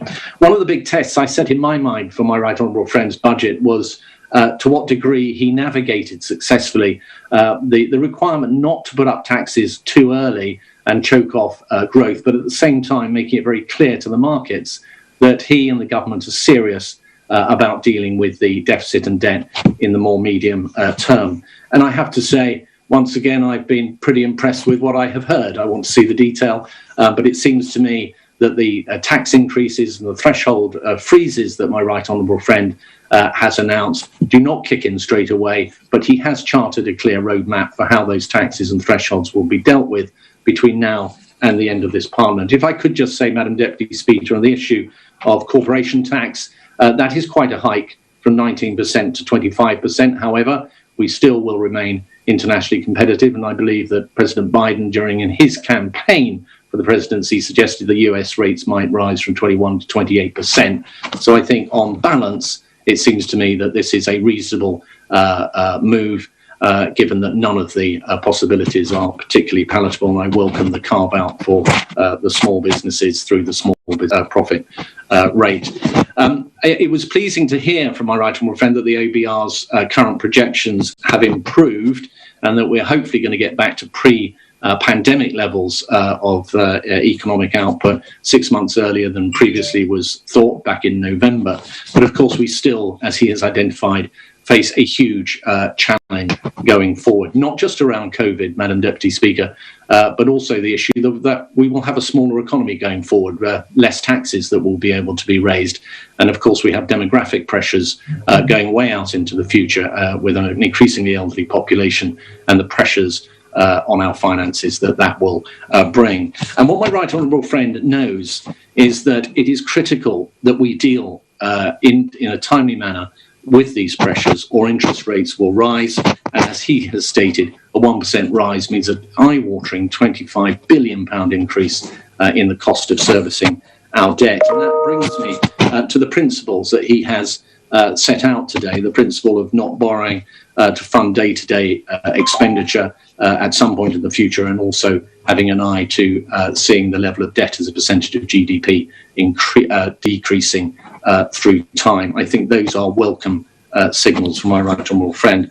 I wanted to turn briefly now to, Madam Deputy Speaker, an issue that I think is an underestimated threat and has not been discussed enough in an economic context, and that is of a return of inflation. We know that inflation, if it increases and spikes up, and Andy Haldane, the chief economist at the Bank of England, has been pointing to this risk recently, that the Bank of England would need to tighten monetary policy to try and keep inflation under control. You would have bond markets in which the government and the Bank of England potentially were both sellers in that market, with increased upward pressure on interest rates and all that would follow. Inflation may come through increased friction in global trade, and we've seen increases in friction in trade with the EU 27 as a consequence of Brexit. It could come through the exchange rate, although the movements recently have been in a positive direction as the virus is being clamped down on, and our prospects have improved relative to other economies. But it could come through increases in energy costs, price of oil, and indeed the unwinding of some of the tax cuts, for example, those relating to VAT. But it could also come between the interplay between the supply and demand side of the economy as we recover. On the supply side, it remains uncertain how quickly companies will bounce back. We know that many of them have been severely damaged. And on the demand side, it is also the case that we won't know at this stage the extent to which consumers will re-engage with the economy in a way that they did pre the pandemic, even though the virus is diminishing. And we also don't know what's going to happen to the huge amount of effectively enforced savings that has occurred in the economy, as people have not been able to engage with the economy in the usual fashion, perhaps up to, I believe the Bank of England has suggested 200 or 300 billion by the summer. If a lot of that goes back into the economy quickly, it will have a huge stimulus effect. If very little does, then clearly the opposite will be the case. And so I think it's absolutely right that my right honourable friend is ready and prepared to use the fiscal levers as appropriate over the coming months. And if he comes back to the House of Commons many, many times to do so, I think that should be seen as a position of strength, not weakness. So I wish my right honourable friend well. The committee will continue to be critical of him where I think it's appropriate, but also supportive of him in our common endeavour of putting the economy back on track. So could I conclude, Madam Deputy Speaker, by broadly welcoming this budget? It comes against a backdrop of one of the worst economic crises outside of wartime. And yet there is hope that springs, Madam Deputy Speaker, from the past, from the strengths that we held going into this crisis, of strong and stable financial institutions, of record levels of employment, of the hard-won improvements to our public finances. But now it springs also, it seems to me, from the future, from the thousands of men and women, our scientists, our health workers, our volunteers, who appear to be on the brink of little short of a miracle, the wholesale turnaround in our country's fortunes due to vaccination. So, Madam Deputy Speaker, in broad terms, can I welcome my right honourable friend's budget today, but may I conclude by saluting each and every one of them. Thank you. Thank you. Before I call the leader of the Scottish National Party, I should give a slight warning that there will be a time limit initially on backbench speeches of 7 minutes, but that will quite soon reduce to 5 minutes, and then quite soon after that to 3 minutes if we're going to have a chance to give everybody the chance to speak. But for the moment, it will be 7 minutes. Mr. Ian Blackford. Thank you, Madam Deputy Speaker, and I should thank the Chancellor for advance sight of his statement, but of course much of it against the usual protocol has already been leaked to the media, and it perhaps is worth stating that what's contained in the budget should be announced in this House and shouldn't be pre-announced in the media. Madam Deputy Speaker, the budget comes at a critical moment, a moment when people right across these islands can have faith that the end of the pandemic is finally in sight. Just as millions of people are now being injected with the hope of the vaccine, this budget should have injected the economy with the stimulus package that it desperately needs. The IPPR advised the government to boost like Biden, to generate an investment-led recovery. Instead, the Chancellor has produced a budget that offers people the bare minimum, a budget that completely fails to take responsibility for the bollocks that they've made of Brexit. Indeed, when we look at the OBR forecasts and we look at the years 2023, 2024 and 25, we see a forecast of 1.7, 1.6 and 1.7% growth. Where is the ambition? No. This is a budget that has a poverty of ambition.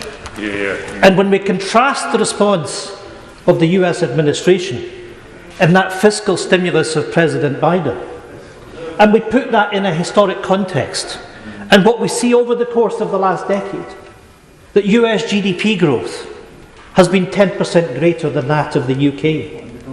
And it's that failure to deliver growth which is imperiling our national finances. It is that lack of ability to deliver growth that holds back tax receipts. And it's that lack of ability to deliver growth that constrains the opportunities for people, that holds back the growth in productivity, that holds back the growth in wages, that leaves so many of our people living in poverty. Between the lines of the statement today, there were also the surest of signals. The conversion of this Prime Minister and Chancellor to increase public spending was only ever temporary. Today we have a Tory Chancellor returning to type. He is clearly itching to turn off the state spending taps. This budget is carefully laying the ground for more Tory austerity, a decade more of Conservative cuts.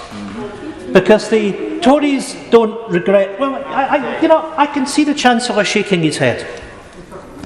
But Madam Deputy Speaker, the Chancellor today had the opportunity, if he chose it, to continue the £20 uplift to universal credit and make it permanent. And not just make that permanent, to give some hope for those that depend on universal credit, but to extend it to legacy benefits. But what did we get instead? We got a commitment to contain it, to leave it in place for a further 6 months. In other words, when the restrictions on lockdown have come off, then the £20 uplift to universal credit comes off as well. Where is the compassion and the dignity for those that need that support? They will continue to need that support right after we come out of this crisis. That's the Tory party, Madam Deputy Speaker, that's reverted to type. And of course, the Tories don't regret austerity that they've inflicted over the last decade. They're nostalgic for it. We are told by the Chancellor that there has to be cuts to spending. We're told that there have to be tax increases. But we know that he's deliberately setting out a false choice. Because we heard nothing today about that need, not just here, but right around the world, to create the circumstances for investment-led growth. Where's the agenda that the UK is going to take to the G7 to make sure that we work collectively, to deliver a better future for everybody out of this pandemic. Every credible economist knows that to protect and secure the public finances, we must create the circumstances for recovery, for growth, and that this has to be investment-led. Madam Deputy Speaker, as we look forward to the months ahead, we need to deliver a vision of a better future, and we need leadership to do this. So, for the people of Scotland, this budget comes at a critical moment of choice. Post-Brexit and post-pandemic, Scotland now has a choice of two futures. The long-term damage of Brexit and more Tory austerity cuts are the opportunity to protect our place in Europe and to build a strong, fair and green recovery with independence. This May, every citizen will cast their democratic decision on who they trust to rebuild our society and our economy in the wake of this pandemic. It will be a clear choice. Scotland's future in Scotland's hands, or in the hands of the Tories and this Prime Minister and Chancellor. And let's just say, we're looking forward to the verdict of the Scottish people. Madam Deputy Speaker, let me turn to the immediate priorities this budget should have dealt with. Because I'm sorry to say that the Chancellor stood up today and doubled down on exactly the same mistake that he's been making through this pandemic. Temporary extensions and temporary support could only ever mean a temporary reprieve for those millions who've been crippled by uncertainty for months. The Chancellor's temporary timelines for pandemic financial support completely contradicts his own government's policy. On the one hand, the UK government rightly tells people that they will follow data, not dates, when it comes to public health. But when it comes to financial support, the Tory policy is defined by dates, deadlines and cliff edges. Businesses and workers on furlough need certainty last March, last autumn, and they need it now. And frankly, Chancellor, for businesses that have been closed, to expect them to make increasing contributions to furlough simply isn't acceptable when they don't have the cash flow to pay for it. More temporary extensions and tapering furlough off falls well short of what businesses need. The Chancellor should make the commitment that full furlough support at 80% wage support will remain available to businesses as long as restrictions remain in place. No deadlines, no dates, no ifs, and no buts. This one clear commitment would immediately stabilise support for every struggling sector. The cut-off date for entry into job retention scheme should also be revised, ensuring support is available to the growing numbers who have started new jobs since the end of last October. Now, we welcome the VAT cut, but it should have been retained at 5% for much longer. And it should also be extended to those businesses such as hair and beauty businesses that also need this support.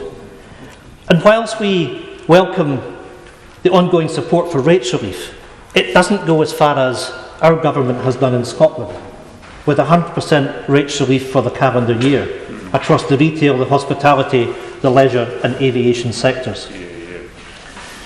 Madam Deputy Speaker, one of my biggest criticisms of this budget is it completely fails to recognise the sheer scale of the other pandemic our communities are suffering, the poverty pandemic.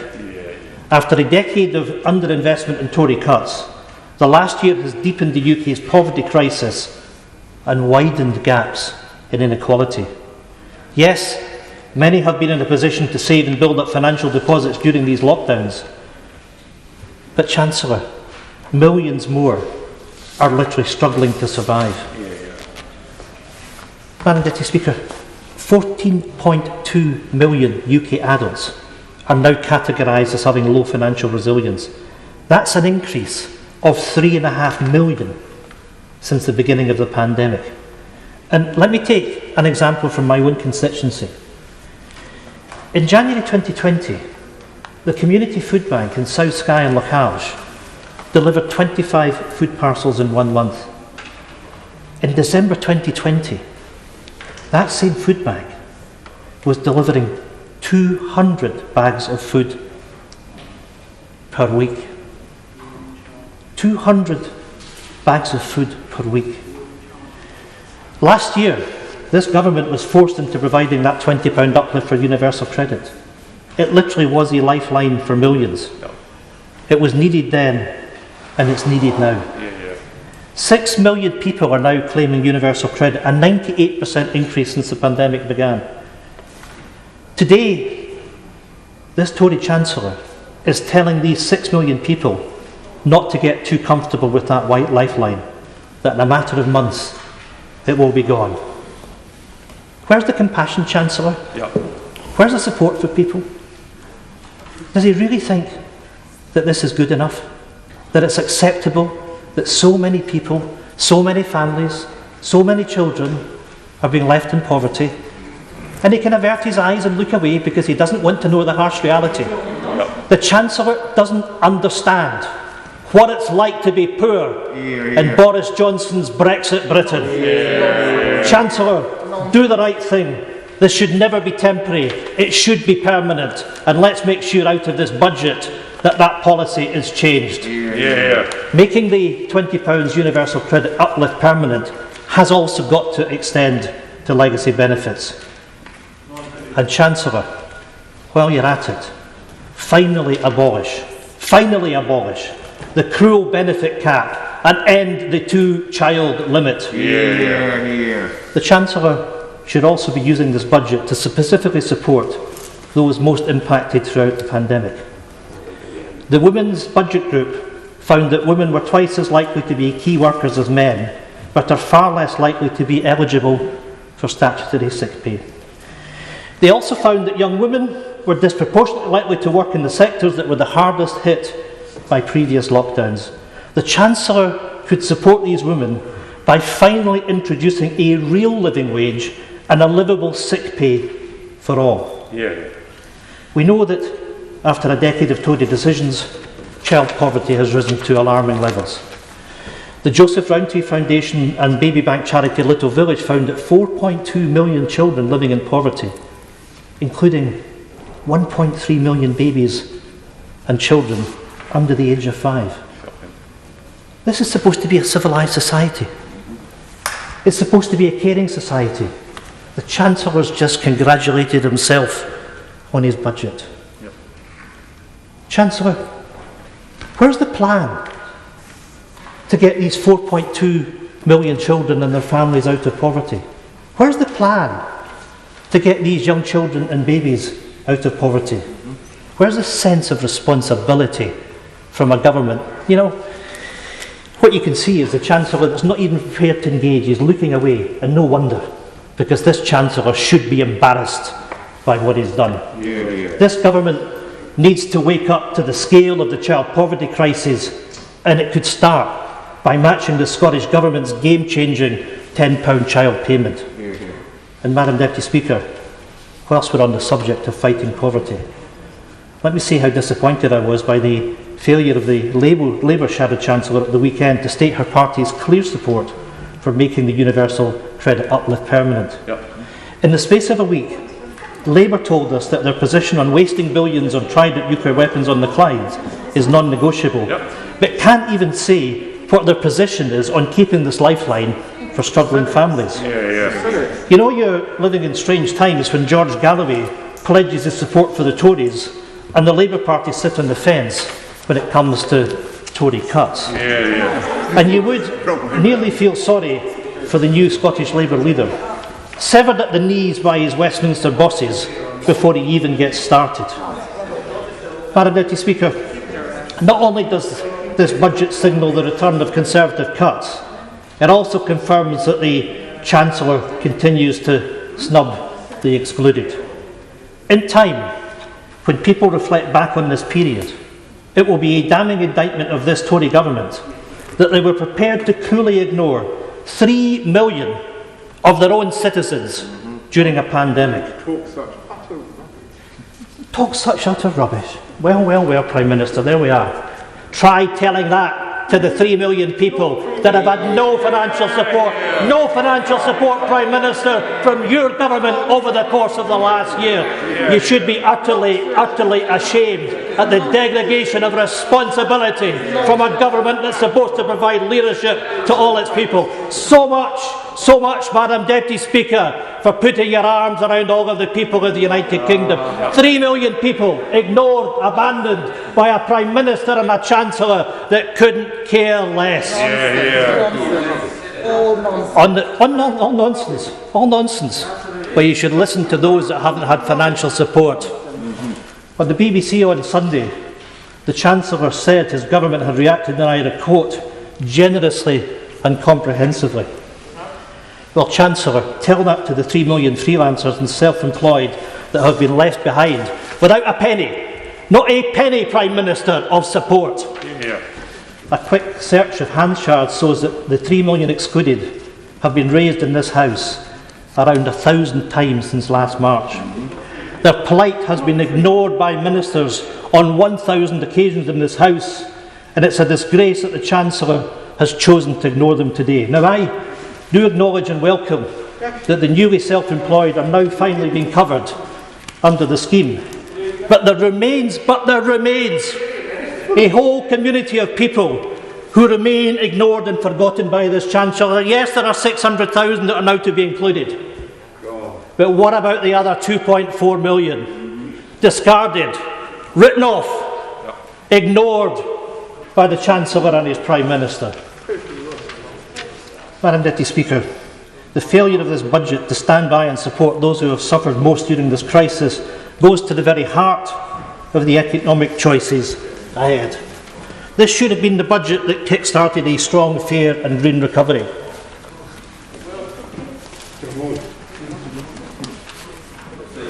That is precisely why the SNP have been calling for a substantial stimulus package, 5% of GDP, at least a £98 billion package of investment. That would give us the opportunity to emerge from the pandemic with investment-led growth. This would follow the lead of President Biden and provide a fiscal stimulus that boosts business, protect jobs and stimulated sustained economic growth. Instead, this budget falls painfully short of this level of ambition. Instead, the Chancellor wants to drag us back to business as usual, back to the same old failed economics of a decade ago. And there is plenty of evidence that Tory austerity cuts are already making a comeback. In November, the UK Spending Review set out plans to reduce non-COVID related spending by up to £13 billion a year. There is already a public sector pay freeze, including for those key workers who have protected us through the crisis. That's the thanks from this government. And there's already been a reduction by Westminster in Scotland's capital budget. The Tory choice to impose austerity is also holding back the opportunity to truly build back better beyond this pandemic. A huge amount of these opportunities are in the green economy, whether in energy, in housing, transport and waste. Now, I acknowledge the £27 million announced towards the energy transition zone in Aberdeen, which matches financial commitments from the Scottish Government made in June 2020. But it still falls well short of the wider £62 million energy transition package from Holyrood. And let's not forget, the North Sea oil industry has contributed a massive £350 billion to the Exchequer over the course of the last few decades. The Tories have reneged on promises to support carbon capture schemes in the past, so the Chancellor will surely forgive oil and gas sector workers in the north east of Scotland who've developed a healthy scepticism for Tory promises.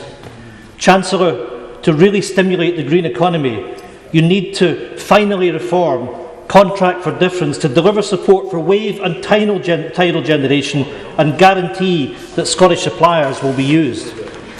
The Chancellor and the Government also need to give Ofgem a strategy objective to support the delivery of net zero. Because transitioning to net zero is an economic imperative, but it's also a moral imperative. Last week, the UN Secretary-General warned that 2021 is make or break year to confront the global climate emergency. And I would generally say to all members that COP26 in Glasgow this November offers the chance to unite around an ambitious agenda to tackle the climate crisis. Madam Deputy Speaker, it is only possible for us to look forward to those opportunities because of the actions of those who have protected us through the last 12 months. Our NHS has been on the front line in the fight against COVID-19. And our workers have been nothing short of heroes with their efforts to save people's lives and provide care. If we are truly grateful for those efforts, then we must secure the financial future of the NHS by introducing long-term investment and rewarding those who work for it. Chancellor, a good start would be matching the Scottish Government's £500 thank you payments and making it free from tax and benefit deductions. It also means matching Scotland's current per head funding for the NHS, which would deliver an extra £35 billion for the NHS in England and £4 billion for NHS Scotland in Barnett consequentials. That, Chancellor, would be a fitting tribute to the institutions and the people who have bravely led us through the worst days of this pandemic. Madam Deputy Speaker, this is the second budget delivered by the Chancellor, and it's also very noticeable her little reference that he gave to Brexit compared to the first. Yep. Brexit is now the mess that the Tories and the Labour Party dare not speak of. And it's little wonder why. The bad Brexit deal the Prime Minister forced through the House in the final days of December is already proving more disastrous than predicted.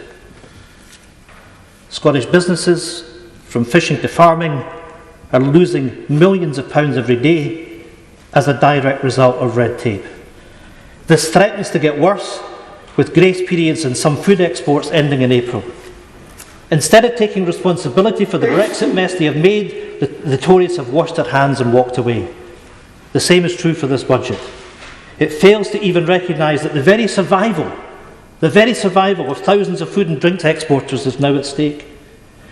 In December, the EU put in place a compensation package for those countries most affected by Brexit. Ireland alone got €1 billion.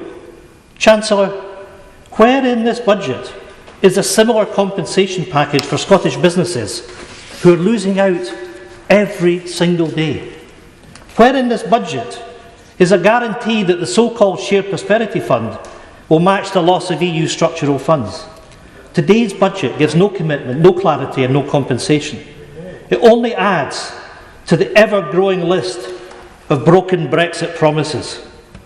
And of course, the real agenda behind the Brexit betrayal is now emerging. For a year now, the Tories have been in panic, privately planning for an independence referendum that they publicly say won't happen. The purpose of the Internal Market Bill, of the Union Unit and the now so-called Levelling Up Fund is crystal clear.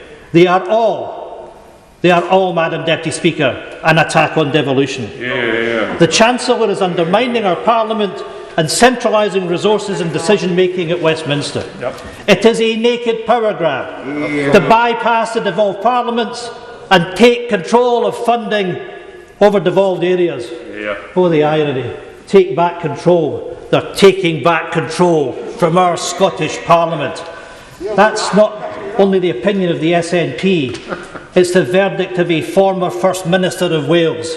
And you know, when you hear Tory MPs representing Scotland chuntering away that they're supporting this power grab against the people of Scotland, then frankly they should be ashamed of themselves. Showing themselves up for what they've always been, the anti-Scottish Tory party. Carwyn Jones said the failure to apply Barnett to the new Levelling Up Fund would, and I quote, divert money away from Wales, Scotland and Northern Ireland and give a greater proportion to England. Of course, the Prime Minister has form because the Prime Minister has talked about doing that in days gone by. Madam Deputy Speaker, these attacks on devolution show what is now fundamentally at stake. Because, as I said at the beginning of this speech, post-Brexit and post-pandemic, Scotland has a choice of two futures. At the heart of that choice is a simple question. Who is best placed to lead Scotland's recovery and build a better future? Westminster governments we didn't vote for, or independent Scottish governments of whatever party chosen by us and with Scotland's best interests at heart. As we look ahead, we have every confidence in it is possible if we take our future into our own hands. We have the resources, we have the wealth, we have the talent. As an independent country, we can decide best how to use all these resources, all that wealth and all that talent. We will be the decision makers. We will be able to chart our own course and build our own future. The Tories can try and deny democracy all they like, but that inalienable right to self-determination cannot and will not be subject to a Westminster veto. There is no Boris veto on Scottish independence. We keep faith in the right and the power of the people to bring about democratic change. That choice is in the hands of Scotland's people. It is they, and they alone, who will now decide that future.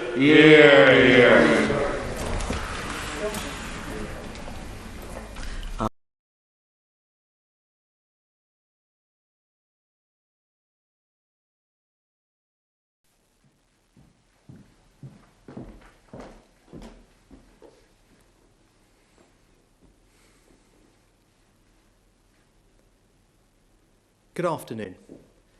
Earlier today, I presented the budget to the House of Commons, and I'm speaking to you now, directly, to explain what this budget means for our economy and for you at home. I want to be honest with you about the problems we face and our plan to fix them. This time last year, we all began a collective national effort to constrain coronavirus, shield the vulnerable, and protect jobs and businesses. Since then, the government has announced more than £280 billion to protect people's lives and livelihoods. Our plan is working. The Independent Office for Budget Responsibility has today shown that because of interventions like the furlough, the economy is now expected to recover more quickly and fewer jobs will be lost. But we still face significant challenges. People are being told to stay at home. Businesses are still closed. It's going to take us a long time to fully recover from the damage coronavirus has done to our economy. Today's budget is a three-part plan to protect the jobs and livelihoods of the British people. The first part is this: we're going to keep economic support in place until well past the point that we exit lockdown. The furlough scheme, support for the self-employed, business grants, business rates holidays, tax cuts, and the temporary universal credit uplift have all been extended and generously. Taken together, this year and next, we're spending £407 billion to support people and businesses through coronavirus. I said whatever it takes, and that means for however long it takes. But that unprecedented level of support, combined with the damage coronavirus has done, places huge strain on our public finances. Simply put, we have to get borrowing and debt back under control. So the second part of today's budget begins fixing that.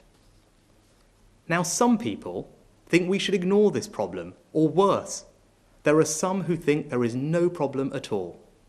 But I think that's wrong. If we don't act once the economy has recovered to control our borrowing, we won't be able to fund the stronger public services people want to see. And when the next crisis comes along, we won't be able to respond with the boldness we have this time. So I want to be honest with you now, today, about how we'll begin fixing the public finances.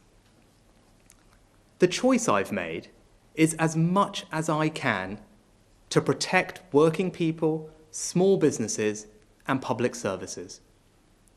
And so, while I have chosen to freeze personal tax thresholds, some of the most generous in the world, I am not going to increase the rates of income tax, national insurance, or VAT.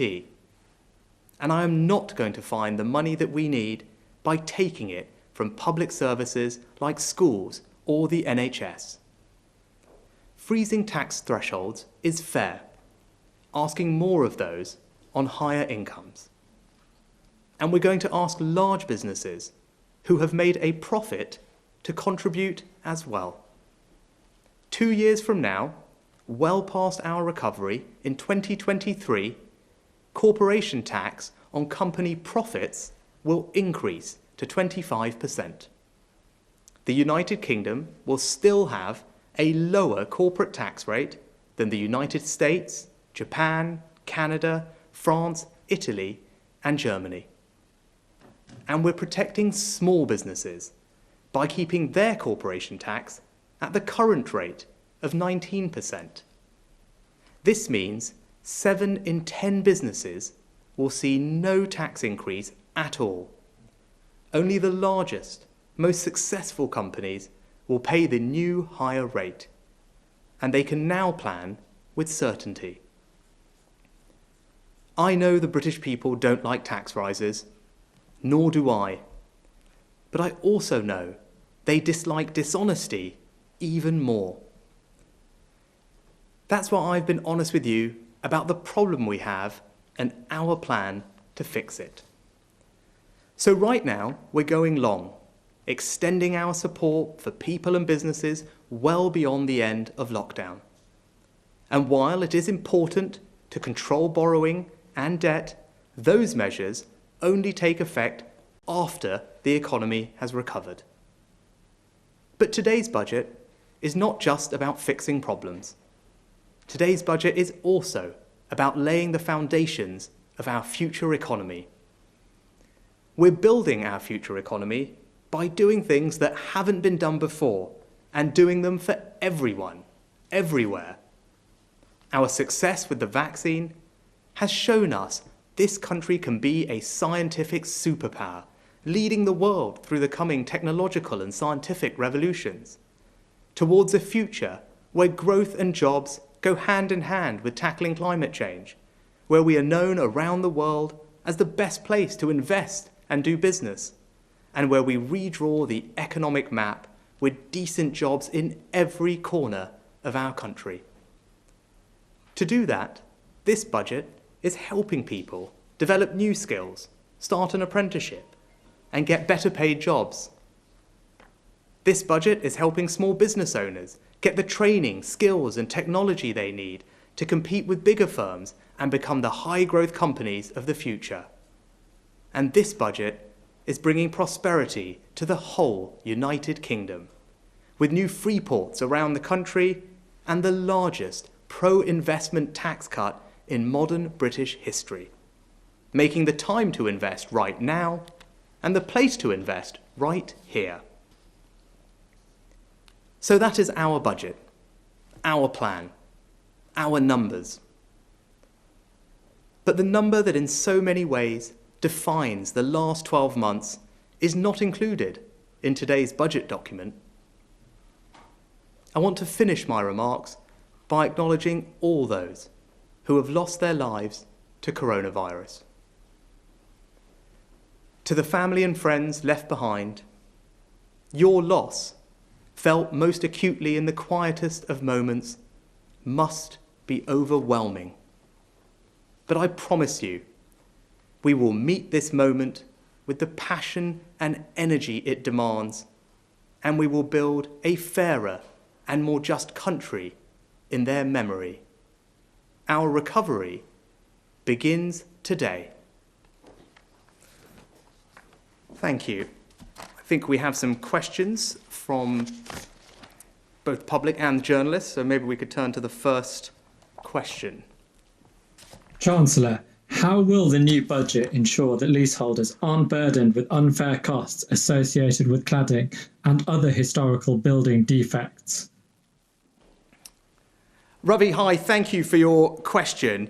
Now, With regard to, I wonder if you're particularly impacted by this, in which case, if you are, I'm sorry, because I know this has been enormously frustrating and worrying for people. And what we did is take action a little while ago and made some announcements to help people who are dealing with unsafe cladding in their buildings.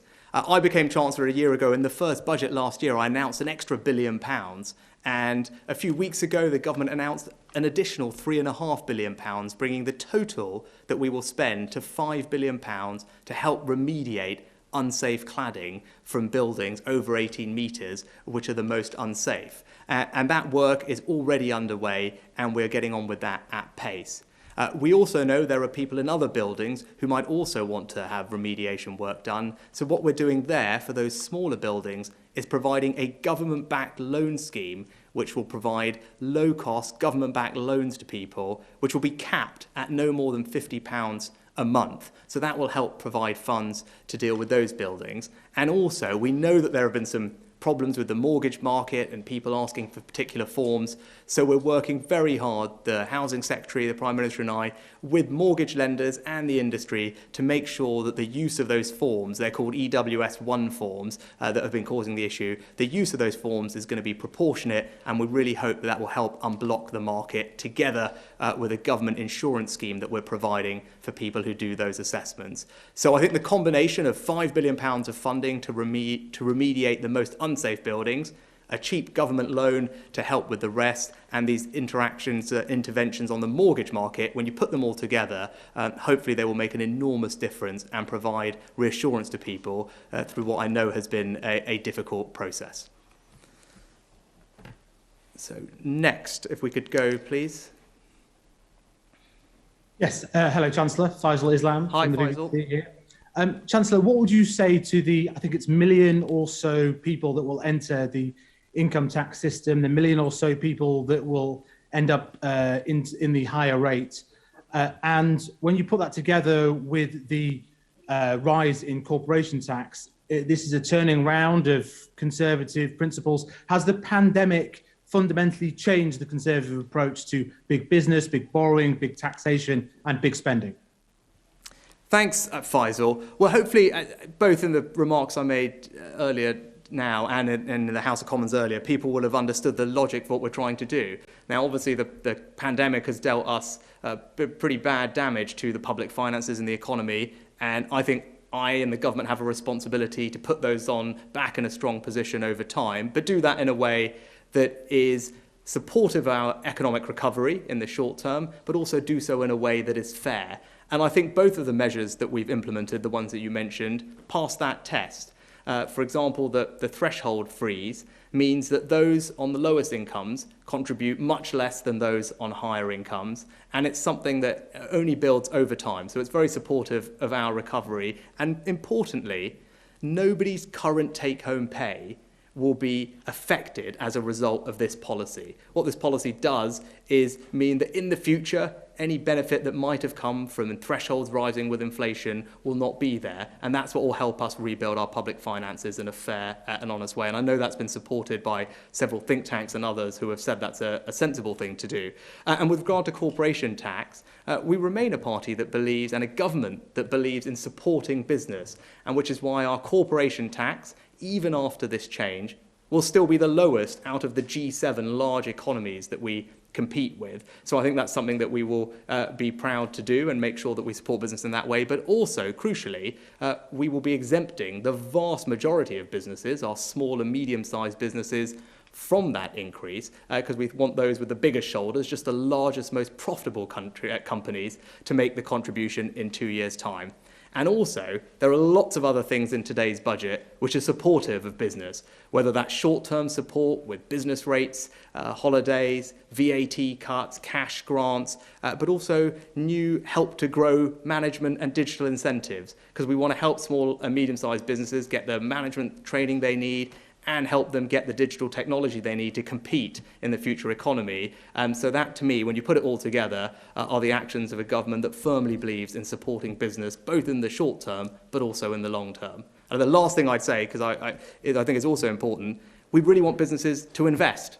But we know that investment can help drive our recovery, and today I announced something called the super deduction, which is a tax cut for business investment, the likes of which we haven't ever seen before in this country, and that will really support businesses to invest now over the next 2 years to help drive our recovery. And I think it will make a huge difference. Next, are we going to Joel? Hello there, Chancellor. Can you hear me okay? I can, Joel. Fire away. Wonderful. I want to pick up on corporation tax. The corporation tax increase is enormous. It's a 6-point jump overnight in 2 years' time. The Confederation of British Industry describes it as a worrying signal. This does feel like a gamble, doesn't it? Especially now Brexit is done. You say you want more businesses to invest in the UK. Is there a danger that this will achieve the opposite? Well, Joel, I think that the CBI also said lots of other positive comments about the budget today, which people can read. But you talk about the corporation tax rate, again, and you talk about international competitiveness and the signal it sends. We will still have a lower corporation tax rate than any of our major G7 competitors. So America, Canada, France, Germany, Italy, for example. And so I think that puts us in very good stead internationally. And if you broaden that group of large economies out to another group called the G20, with the 20 largest economies in the world, we would still have the 5th lowest rate in that group. So I think on any measure, it's still an internationally competitive rate that signals that Britain is open for business and supportive of business. And as I was saying to Faisal, the super deduction, the tax cut for business that we've put in place over the next 2 years to support the recovery, to drive up business investment in new factories, new machines across the country, that's an enormous tax cut for business. I think it's the biggest business tax cut that I think we've ever seen in British history as far as we can calculate. But I think that shows we're on the side of business and we know they can help play their part in the recovery. But I also think it's reasonable, given the amount of support that we've given business, given the crisis we face with our public finances, that it's reasonable to ask those largest, most successful companies in 2 years' time to contribute something back to help us rebuild. I think that's a reasonable and fair approach that will support us in the long term, but it's reasonable in the long term as well. I think next, are we going to Ed? Yes, hello. Hi, Chancellor. Ed Conway from Sky News. Can you hear me? I can. Behind me, we've got a chart that we've been looking at a lot today at Sky News, showing you tax as a percentage of GDP, basically the tax burden in the UK. And I suppose my question is, looking at this chart and looking at how high the tax burden is getting towards the end of the forecast horizon, are you concerned about being the Chancellor with the highest tax burden of any chancellor going all the way back to the 1960s and Roy Jenkins? Does that concern you at all? Well, Ed, I guess what your chart doesn't show is all the other chancellors, if any of them have had pandemics to deal with. We haven't had a pandemic like this in over 100 years. And so I think that's why we're having this conversation. That's the problem that we're grappling with. And unsurprisingly, when you've had a shock like that, and then when you've had a response, and the likes of which we've done. I don't think any of those other chancellors probably have ever had to do as much fiscal support for the country as I have had to. I think it's reasonable to expect that what we have to do in response to all of those things is going to be a bit different to what's happened in the past. But what I would say is, what are we doing? What are we doing with those taxes? What we're doing is funding strong public services.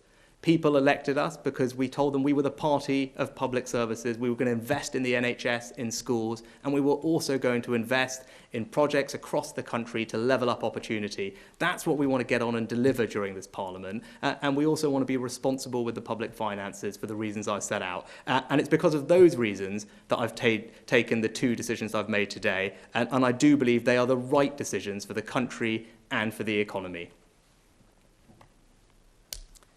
Next, we're going to Helia. Okay, that's it. Good afternoon, Chancellor. The OBR points out that in your calculations, there's no provision for virus-related costs beyond next year. despite the fact that the government acknowledges that there will be an annual vaccination programme, there'll be further costs associated with test and trace, as well as, of course, the NHS increased cost because of cancelled operations and procedures.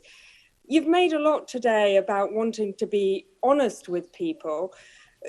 Do you think is it your honest judgment today that the pandemic will cost nothing from next year?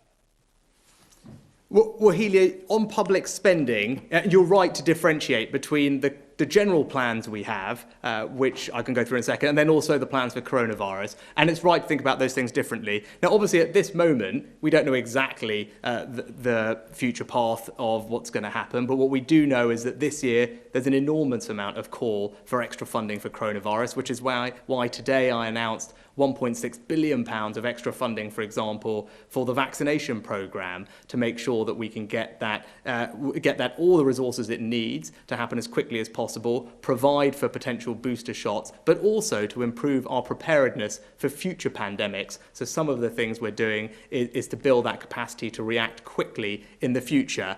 So I don't have a crystal ball about next year, but we are thinking about the next 12 months and what's required. You talked about NHS backlog. At the spending review in November, we announced billions of pounds of extra funding for the NHS, both for diagnostic equipment to upgrade some of the older diagnostic equipment and to provide more ability for the NHS to do elective surgery this year to start catching up on some of the backlog that we know exists. But to your broader question about public services and public spending, the numbers that are set out today show that there will be strong growth, strong investment in public services, not just over these 2 years, but for the remainder of the Parliament as well.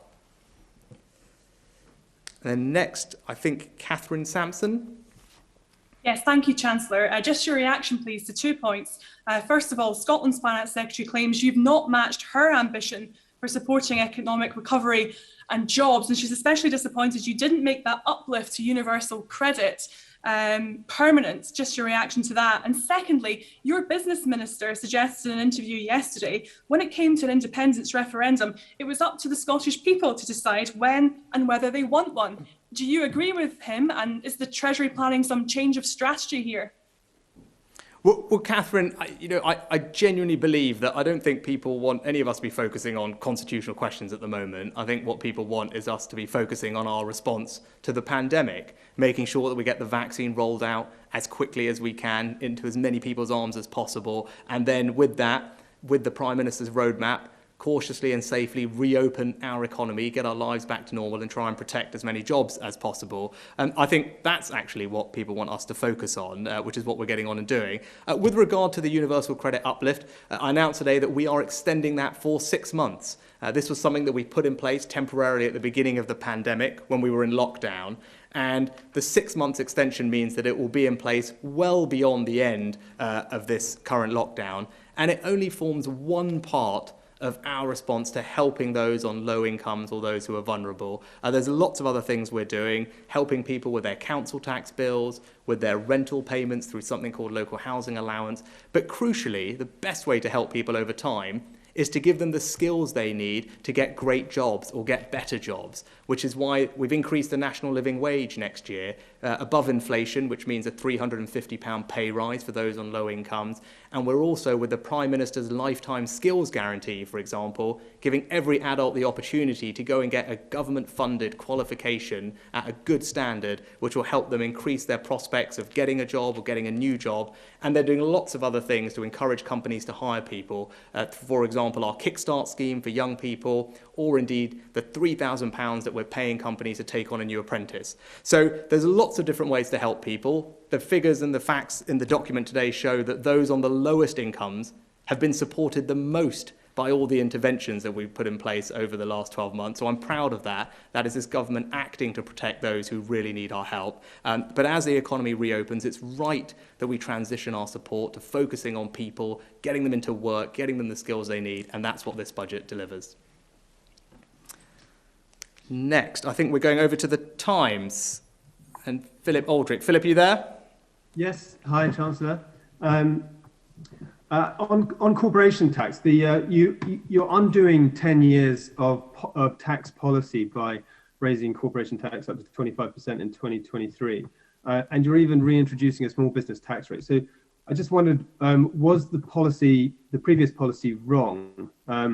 And also, what gives you confidence that your tax rises are not going to choke off the recovery in 2023? There's still spare capacity under the OBR's forecasts, right at the end of the forecast period. So it looks like there's more to go for in terms of growth. Thanks, Phil. I mean, I think it's not right to judge decisions that were made over the last 10 years by the fact that today we're dealing with the results of a hopefully once in a century pandemic that we're grappling with. The decisions that were made in the past were right for then, and we're making the right decisions for now. I think with corporation tax, over time, what's transpired is it might not be the most effective way to drive capital investment up, which is what we want to see, because we want businesses to invest, to create jobs in new machinery, to drive up productivity. And we think our super deduction hopefully will do a better job of that over the next 2 years. And I think we'll hopefully see the results of that. And then with regard to your second question, we need obviously to be sensitive about the timing of this to make sure that we do support the recovery in the short term. The super deduction obviously does that. The corporation tax increase doesn't come for 2 years, which is past the point that the OBR expect our GDP to have recovered its pre-crisis level, which actually is next year, in the second quarter of next year. The Bank of England happen to think that will happen a bit earlier than that even. And your point on spare capacity, you'll know that is the output gap, which I think is what you're referring to, is a notoriously difficult thing for economists to estimate with any precision. But even on the OBR's forecast, the bulk of that gap is closed over the next 12 to 18 months. And then what's left over the residual period is, I think, 0.1% from memory. But I think broadly we can safely believe that the economy will have recovered, and that is a safe time for the increase to happen, but in the proportionate way that it is, not affecting small businesses. And remember, corporation tax is a tax on profits. So by definition, it's only those companies who are doing well, making profits, that pay it. So we're going over to the FT. George, are you there? Hi, George. I am. Thank you, Chancellor. Can I ask you a bit about your flagship Levelling Up programme? We were looking at your £1 billion towns fund you've announced today. By our reckoning, 40 of the 45 towns on the list are represented by Conservative MPs. We're also looking at the Levelling Up Fund that you've announced, and you've come up with some priority areas. I noticed that your constituency, Richmond Shire, is in priority area 1, whereas places like Barnsley, Bolsover, Salford are in priority area 2. I just wondered if you could give us any reassurance that you're using fair criteria to assess the eligibility of these areas, or whether this looks a little bit like naked pork barrel politics. Thanks, George. So the formula for the grant payments for the new fund to give them some capacity funding to bid for projects is based on an index of economic need, which is transparently published, I think, actually by MHCLG, and based on a bunch of objective measures. So that will be there for people to have a look at. And remember, that's only areas that have received some capacity funding to bid. No area is excluded for bidding. It's just that those areas, on the basis of this formula, might need a bit of extra help. So we're giving those local areas some money to put their bid together to help them. And to your broader point, I think if you look at all the things we're doing, they're benefiting people in every corner of the country. So we, for example, announced the location of our 8 free ports in England today. They're spread in 8 English regions, from Southampton to Teesside to Liverpool, across the country. And all of those areas are actually represented by a mix of both MPs and local authorities. Because what we're interested in is making sure that wherever you grow up, wherever you happen to live, that this government is helping to provide opportunity for you and creating jobs in your area. And I firmly believe that whether it's the Levelling Up Fund or our Free Ports Initiative or any of the other things we're doing, we are delivering and making good on that promise. Next, we're going to Graham from the Daily Mirror. Graham, you there? I am. Hopefully you can hear me. Yes, I can. Hi, Graham. Chancellor, good evening. Hello, good afternoon. Chancellor, are you prepared to extend still further the cut-off date for the renewed support that you've announced today if, while no one wants this, the timing for the roadmap has to change? And then secondly, if I may, what do you say to those who've labelled it an insult that there's no pay rise for many thousands of public sector workers who've been on the front line during the pandemic? There's been no pay rise announced by you today. Graham, to your first point, what we've done very deliberately is extend all of our support well beyond the end of the roadmap, which, the Prime Minister set out some dates in April, March, April, May, and then finally June. For example, look at furlough, which is being extended all the way to September, in line with many other things. The reason we've taken that approach is, as I said in the House of Commons today, is because we want to make sure that we've made allowance for even the most cautious possible interpretation of the roadmap or what might happen.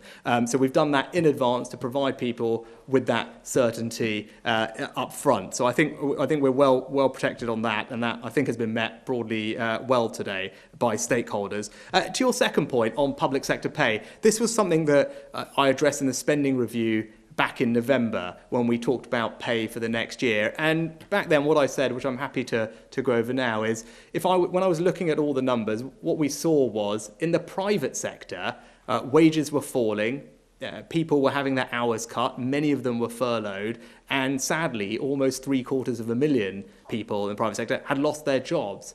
And almost none of those things had happened in the public sector.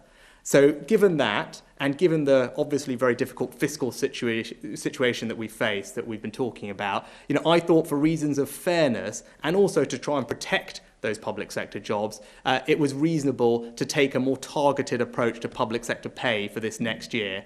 So what does that mean? That means those who work in the NHS, 1 million people, it's about a quarter of all people in the public sector, they will receive a pay rise next year, and we're all very grateful to them for the fantastic work that they are doing under difficult conditions. But for everyone else, there will be a pause on pay increases this year. But that doesn't mean nothing. It means if your pay would normally have progression built into it, as many contracts do, that will still happen, and that's worth about 1%. And then the extra protection we did for those in the public sector was if you earn less than about £24,500 from memory, about the median salary of someone in the UK, your pay will also go up by a fixed £250 or 1%. And if you take all of that together, what that means is a majority of people in the public sector will see their pay increase next year. So for the reasons I've set out, I think that is a fair and proportionate approach to public sector pay in the circumstances that we find ourselves in. And lastly, I think we are going over to Ben from the Daily Telegraph. Good evening, Ben. Can you hear me? Can you hear me, Chancellor? I can now. Fantastic. 2 quick questions. Firstly, can you rule out an increase in the rate of capital gains tax this Parliament? And secondly, there's early data that suggests the COVID vaccine is having a real impact on the pandemic, a positive impact, quicker than the models suggested. Do you think we should be open to possibly pulling forward some of the reopening roadmap dates if the data says it's safe to do that? Thanks, Ben. Well, I always, and people are probably tired of hearing me say this if they've been watching me on the telly in the recent week, but I obviously can't comment on fiscal policy other than on the ones that we're talking about in the budget. So I can't answer your first question, but I think we've made the decisions we've made on tax. And as we said in our manifesto, we didn't want to raise the rates of income tax, national insurance and VAT, and we have stuck by that because that is important to me to do that. And with regard to your second question, look, the Prime Minister, when he set out the roadmap, said that what we were trying to do was for it to be cautious but irreversible, and that's the right approach. And the dates that we've set out were always the earliest of dates. We are making, and that's the way they will remain, but it's a good note for us to finish on, and I think it just to say incredible congratulations and thanks to everyone involved with the vaccine rollout. It's been something that all of us in the country, I think, can feel hugely proud of, from the team that developed the vaccine in Oxford, whether it's Professor Sarah Gilbert and her team, all the way to the volunteers who are now helping get it into people's arms and shepherding them through all our vaccine centres. An unbelievable rate, faster than almost any other country in the world. What a success story, what a thing for us to be so proud of, and a great advert of what we can be in the future. We can be, as I talked about in the speech, a scientific superpower where we're developing new medicines, new therapeutics. We can create new companies out of that, create new jobs, and spread that employment around the country and save people's lives in the process. I think it's shown us what we're capable of a country, and we want to harness that spirit as we look forward and build a brighter future for the country as we emerge from this pandemic. And I'm very confident that today's budget sets us on the road to doing exactly that. Thank you, Ben. And thank you very much, everyone. Good evening.